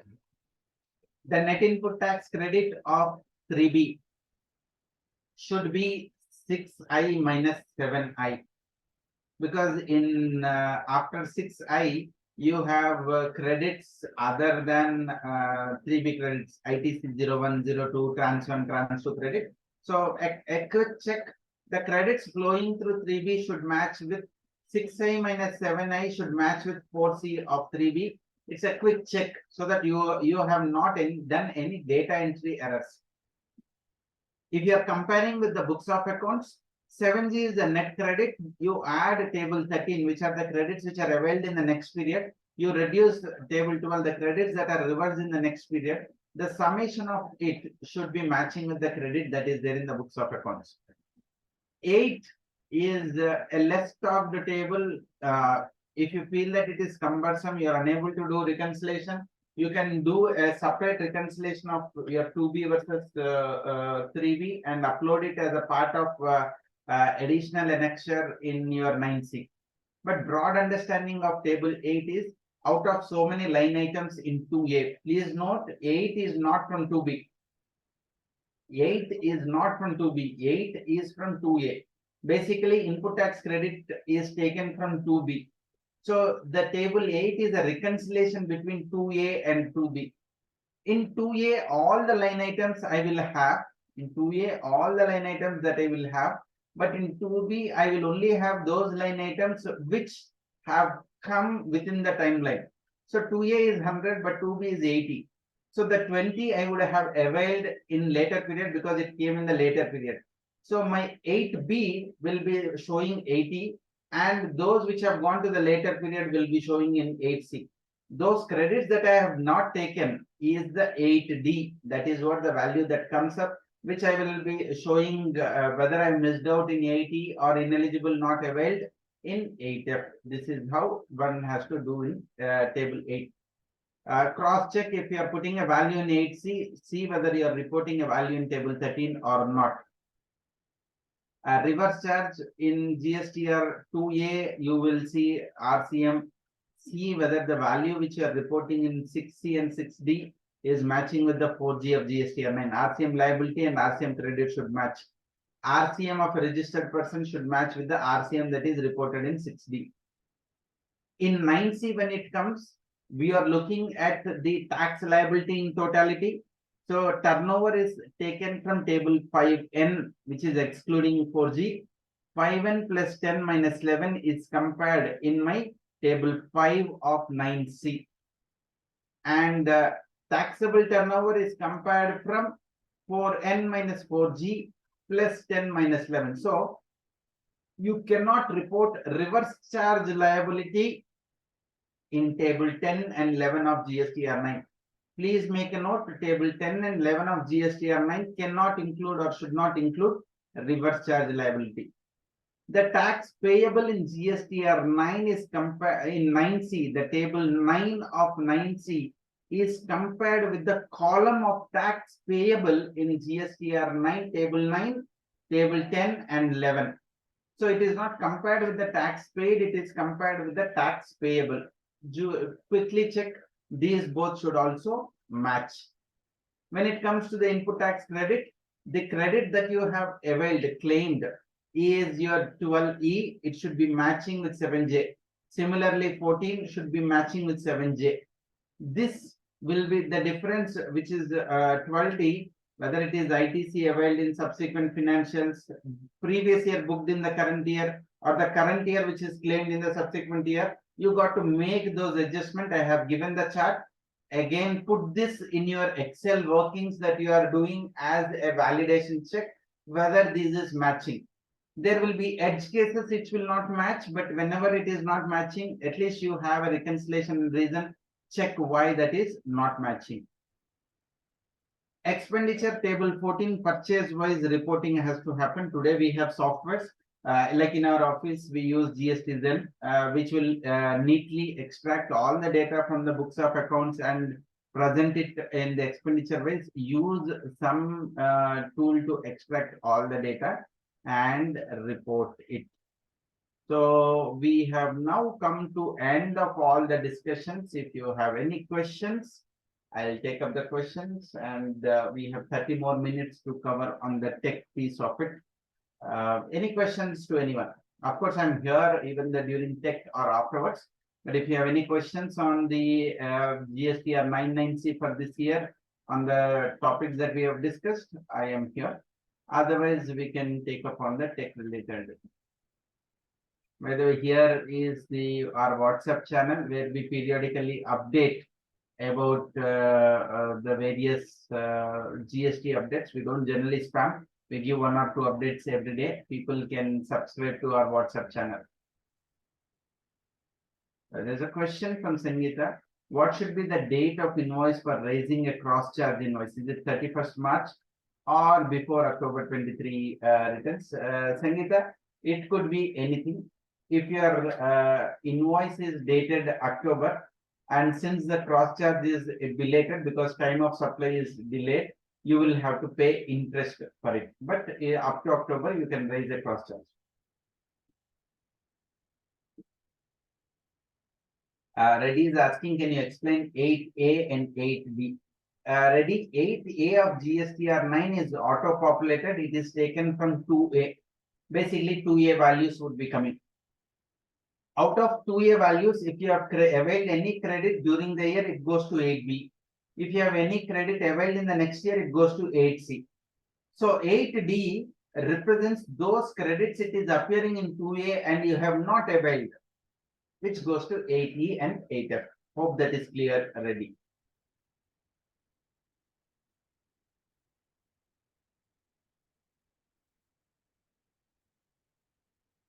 All right.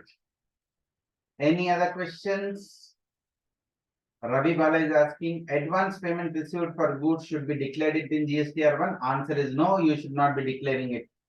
A GST is not paid, no need to pay. So you don't need to disclose anywhere in the thing. Notification 66/2017 has given an exemption for section 12 time of supply for advances.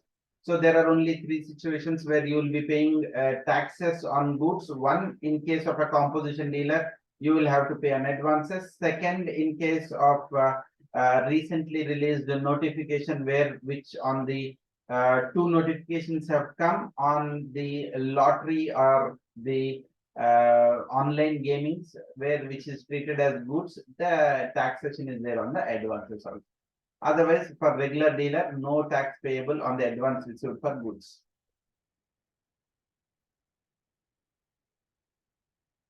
Okay, I think it's the time to move on to the second part of the discussion today. Let me stop my screen. Hope you have copied my email ID and the WhatsApp thing, of course, for the benefit of people. I will share it in the chat also. The second part of the session is how to use Python. So My intention is not to make you programmers, but yes, that is you can use to get the people. But you can easily expand your automation skills. Yeah. So, all right. Now let me request Tarun. I will invite Tarun to share his screen and present the Python utilization in Microsoft Excel. Friends, today we are only giving a glimpse, a high level feature of it. We will deal with it as we get in the days to come. Tarun, your voice is not audible. Can you check? Sir, 1 minute, sir. Yeah. It's audible, sir? Yes.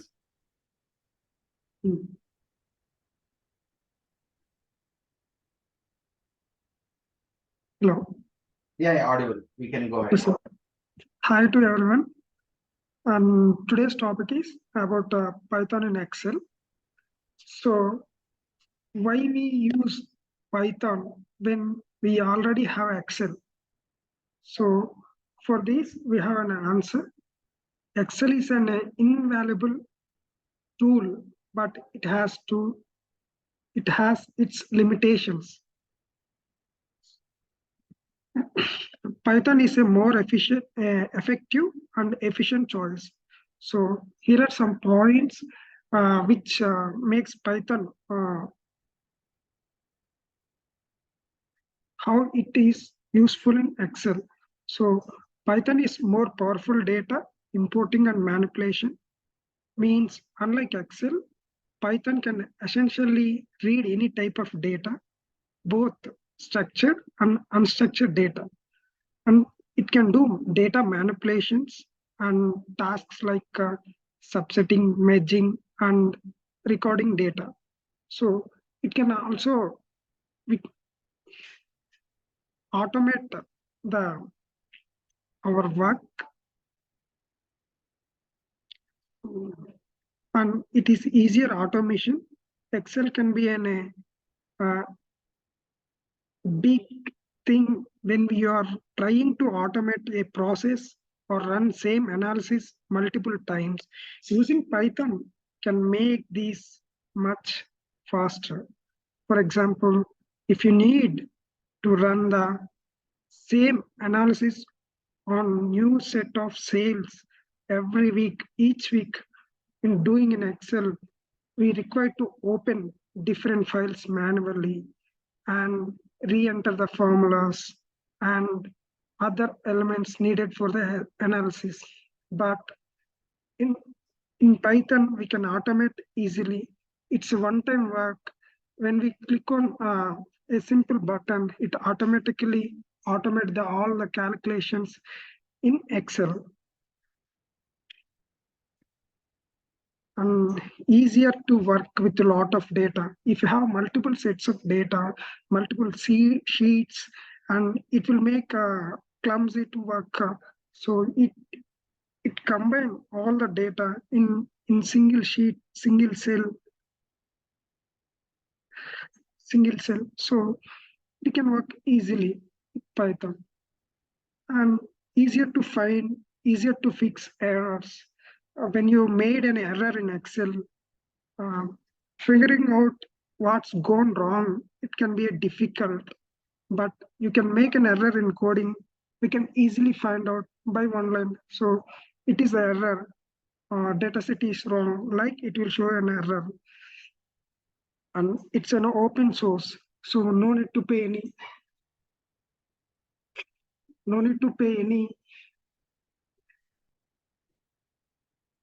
any subscriptions.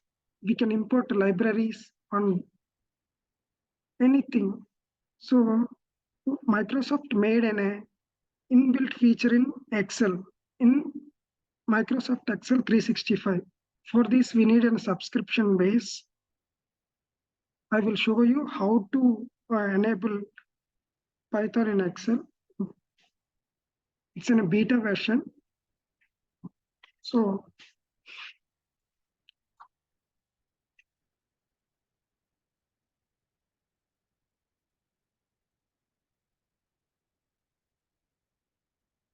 I will show you way to enable it. So I will cover these topics again. First, we have to open Excel and go to File. Here we can find a last account. In account here we can see that it's a Microsoft 365 Office updates, and I'm a beta version programmer, inside programmer. So it shows like this, Microsoft 365. Here we have to go and change channel, and here we have to select beta version.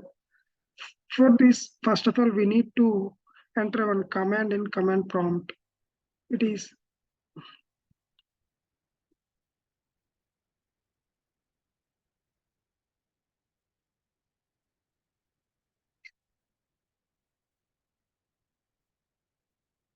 how to enable. We have to paste this command in command prompt. So I will type CMD and I will open and I will paste it and enter. So the operation is completed successfully. It means we are in beta inside a program. Beta version means we will get an early features when compared to others. It's in a testing phase. After entering in command prompt, we have to come Excel, then account. It will shows update option and Microsoft 365 Insider. Then we have to go here and change channel and beta channel. Okay. Then in formula bar, you can find the Python options in formulas ribbon.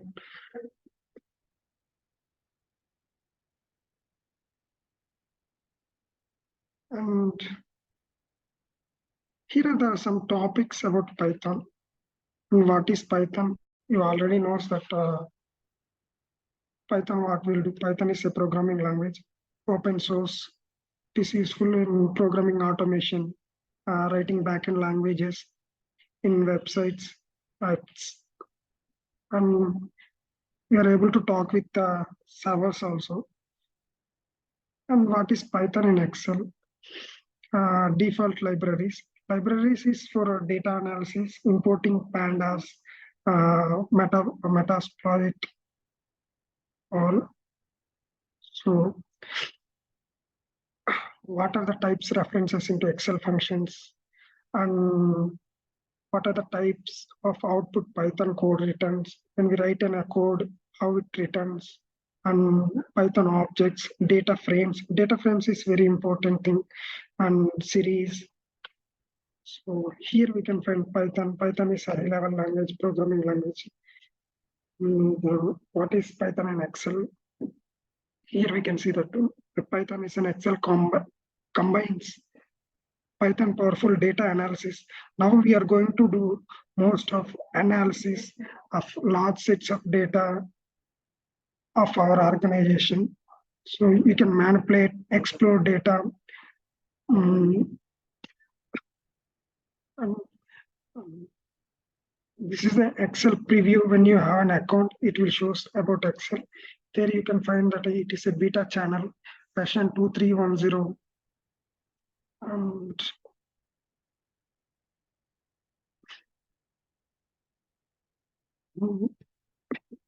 where Python is a cloud-based, it linked with Azure data. We have to install Anaconda also. Anaconda is another program software which helps in Excel for building libraries and other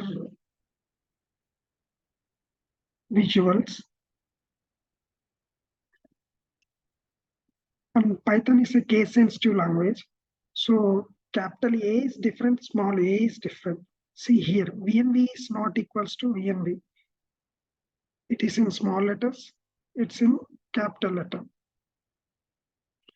It is a zero-based index, means it starts with 0, which means the first element in sequence is at position 0.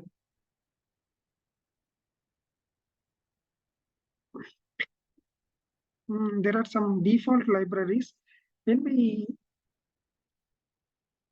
join in beta channel, the Microsoft Excel provides inbuilt features like default libraries, that is Metaploit, NumPy, Pandas. It is for data analysis, and this is for visuals, making model charts all.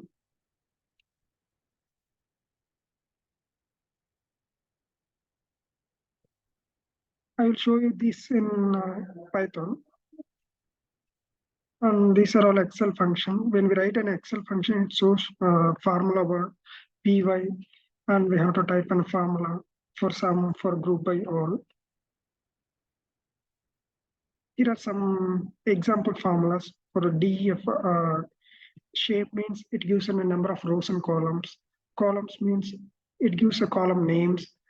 Is null, sum means it shows null values. And mean is average. And month unique means it shows month by calculations, group by. And we will do this in Excel sheet. So how to go formula bar, formula ribbon bar, and here we can find a section Python preview, and this is a reset. Diagnostic means when we write in a code, it will show error. See here, name error, not defined. And installations. When we install, when we join in beta version, it shows this all libraries are installed. And for example, now we will work with the data sheet. And here are some sales data. It belongs to vehicles and state deal size. So first I will give one function. First we have to give is equal to, and we have to type py tab. When we type, the formula bar will highlight py like this. And after that, we have to do, and first we will find how many rows and columns in sheet. For that, we have to write. First, we need to convert this data into data frame.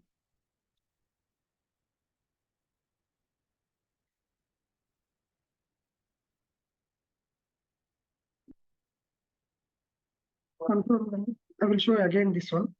So we are converting these all data into only one cell.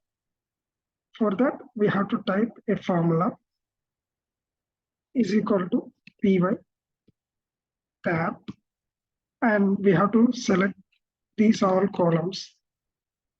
Control Shift arrow mark, down arrow mark, and it will select all rows and all columns. And you have to press Control Enter. Then it will convert into data file where this all data is included in only one cell. So we can see the preview show card. When we click on show card, it shows that 155 into 55 data frame. So here are the columns: quantity, sales, product line, state, deal, all.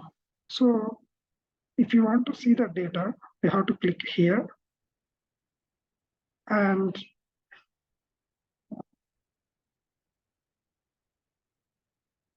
Python to Excel values.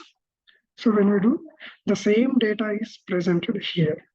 So this is the data which is from these Excel columns.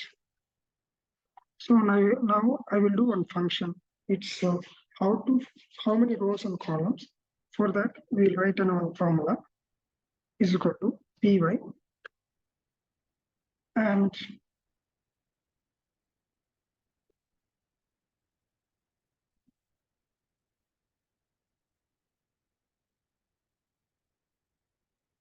for that we have to give a reference name, cell name, and now we will do is equal to df shape, control enter.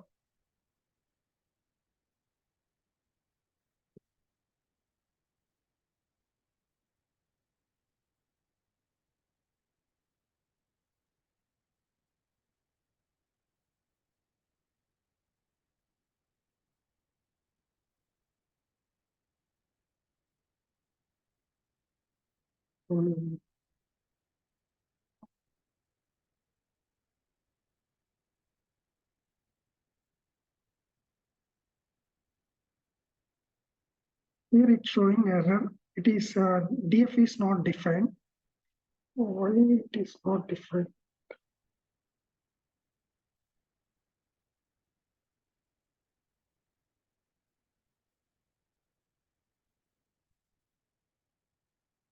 And it is defined, and it has to come here.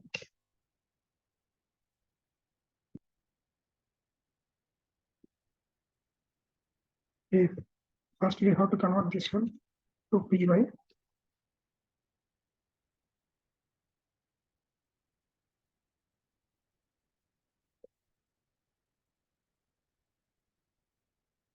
And now we have to type df dot shap shape. So here tuples are formed. Tuples. Here is the data. There is 155 and 155 rows and 5 columns to like that. I will enable this one. Right click, Python output, Excel values. So these are the values. 5 columns. These are 5 columns. 1, 2, 3, 4, 5. And these are the rows. So we can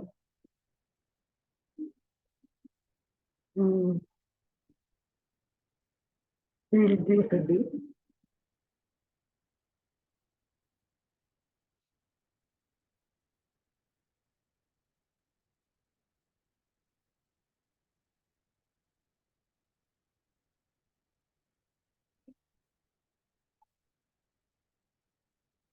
And we'll go for another one.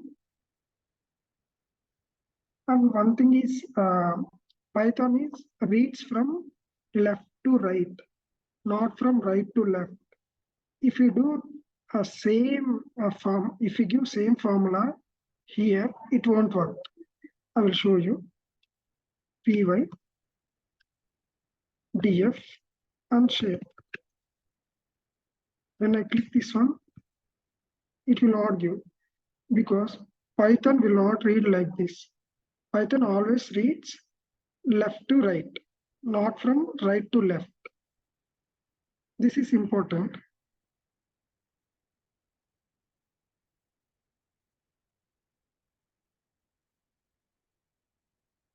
And we will do, here is something. I will show another one. How to get these column names by using one formula. For that, we'll give df. First, we have to convert these cell into Python function py. For that, py. So it will highlight, and we have to click tab. And here we have to give df. df is nothing but we can referring the cell, this cell. We can give whatever name we want. And columns.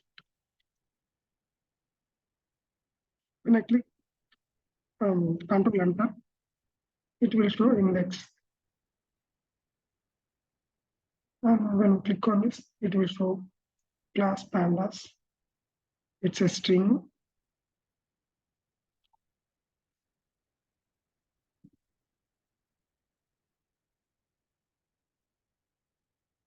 right click, Python Excel values.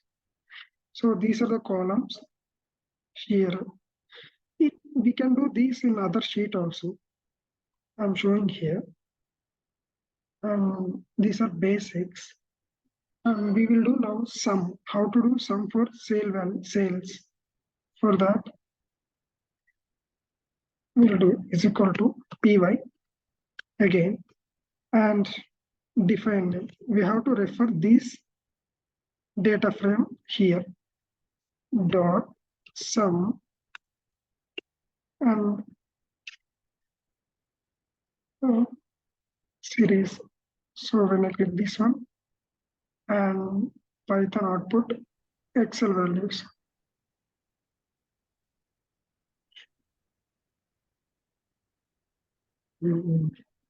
Something is wrong.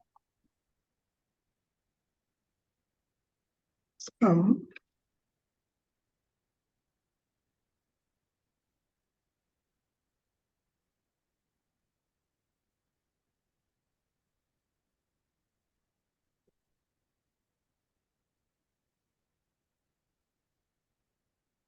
here we have to give a column name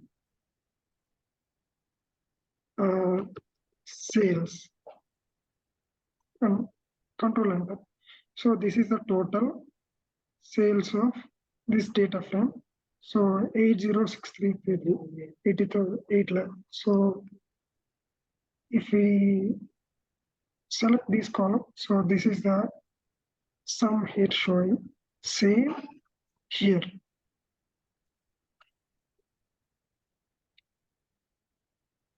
And we can do average also, same formula, but we have to change into sum to mean. For that, we go df py df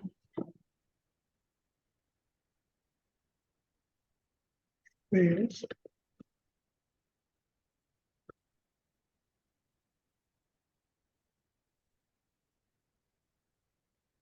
mean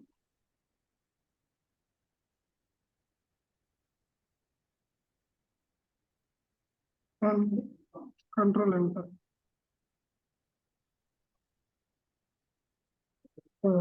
There is data frame object is not attribute to sale. Means a given column name is wrong. That is sale. Here it shows sales. I have given sale. We'll do this one too. Yes, and control enter. So this is the overall average of sales. Now I will do control enter, Python output and Excel values. So here is the overall average of sales. And we need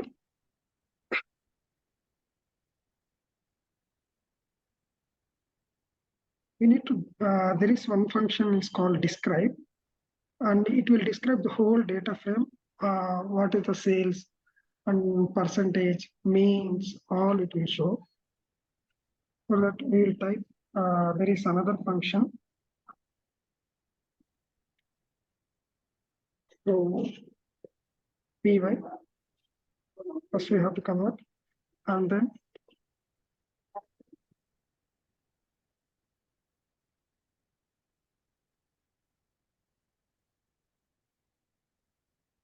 df dot des right describe and control enter, and it created one data frame. When we click on this data frame, Python output Excel. So it shows the count, how much count 155, mean, average, and minimum, 25% quantity order, that sales, max. It will give overall view of data frame.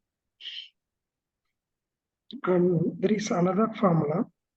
So how to do group by in Python by using these formulas? We will do that one.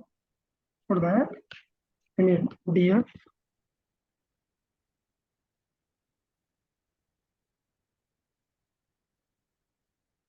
group by. So we'll take a date, inverted commas, date, commas, sales. So we need a group by on basis of sales. So we are giving sales column. Sales, sum, and we forgot one thing. That is, we have to convert first to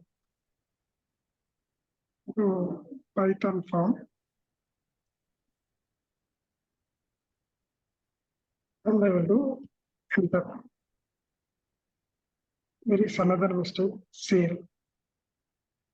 Sale.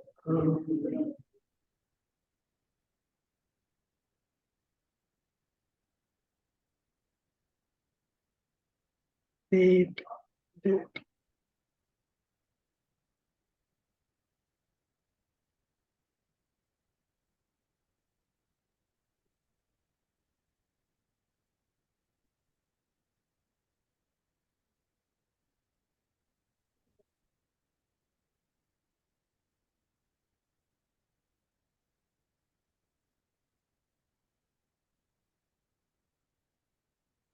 Group by date. I have done one mistake. Here we have to remove this dot. And now we'll do control enter. Again, I did mistake. Sales group by and some sales.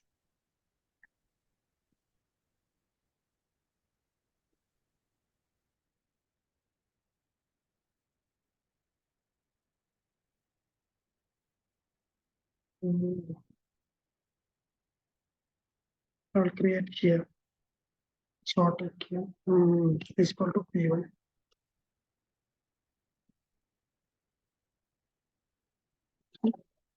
Okay.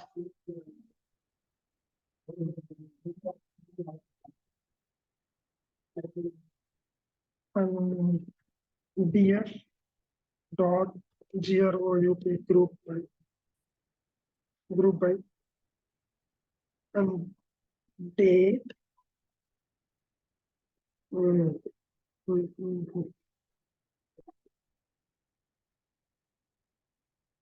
sales sum and brackets. So when I do this one, it has to come.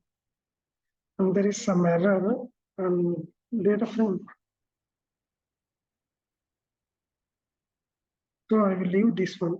There is some mistake. I have given correct, but it's showing wrong. So finally, I will show one graph. How to do graphs with Python. For that, there is 2 lines of code. I'll write that one. First is equal to py. I have to convert and it's notepad. Copy. I will explain this.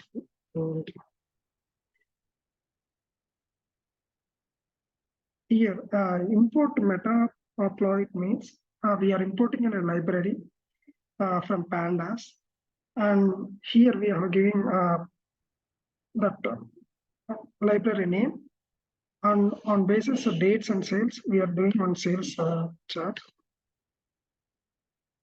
Something wrong.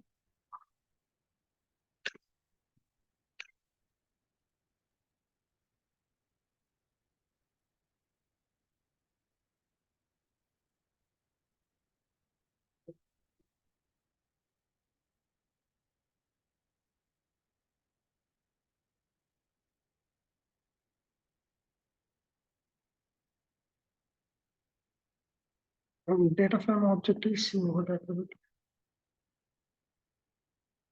Sales.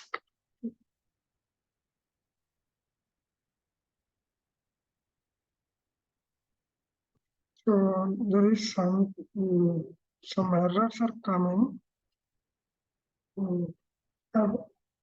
I will show in Google how charts will come. So Python for Excel. Here we can find a chart. Um,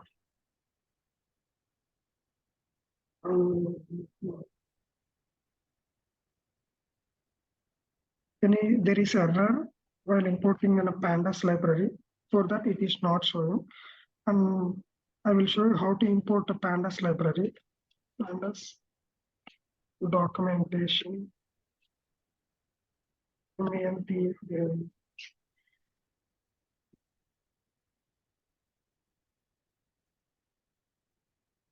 From here, we are importing in a pandas libraries. In my chart, it is not working.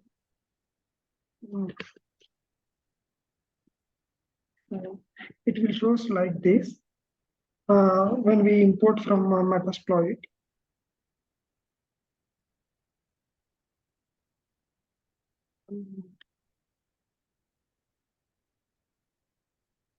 That's it. Great. So friends, Tarun, is there anything else that we need to add? No, sir. Yeah. Okay, friends. So, like every time when we do before a bigger session of integrating the data with Tally and putting up the financial statements, we always give a precursor intro to the thing. So this is also similarly, we have done an intro to the Python's usage in Excel. In the upcoming session, we will be given that now we have said that this is a small work. So you might be wondering when I select the data, sum is visible, average is visible, all those things. But if you notice, everything has gone into a data frame. Otherwise, when in our Excel, we have to copy that.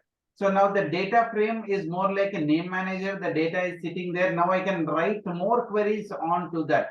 Otherwise, in a name manager, I cannot do much things, but now I can add more statistical functions and more informative related data using that. In the upcoming session, we will show up how do we do a dynamic dashboards, a data extraction, and use the Python into a larger data set and forecast the data, all those things we will come up on that. So now you got a precursor saying that how the Python functions can be used, and Tarun also has shown the link of the page where the functions that can be used. So please explore, and in the days to come, we will learn more about it. On this note, we come to the end of the session, and my thanks to Stephen for coordinating with all of you and getting the session set up, Tarun for putting up on the financial thing, Ashika for bringing out this beautiful presentation on GSTR 9 how do I reduce the litigation, better improve the compliances. And special thanks to all the participants who are here. Without you, the session couldn't have taken up that much. So thank you, everyone. Yeah. So if you have any questions, I'm here for some more time. Otherwise, we can conclude the session. And my email ID is there. You can always write to me. Yeah. Thank you and good day.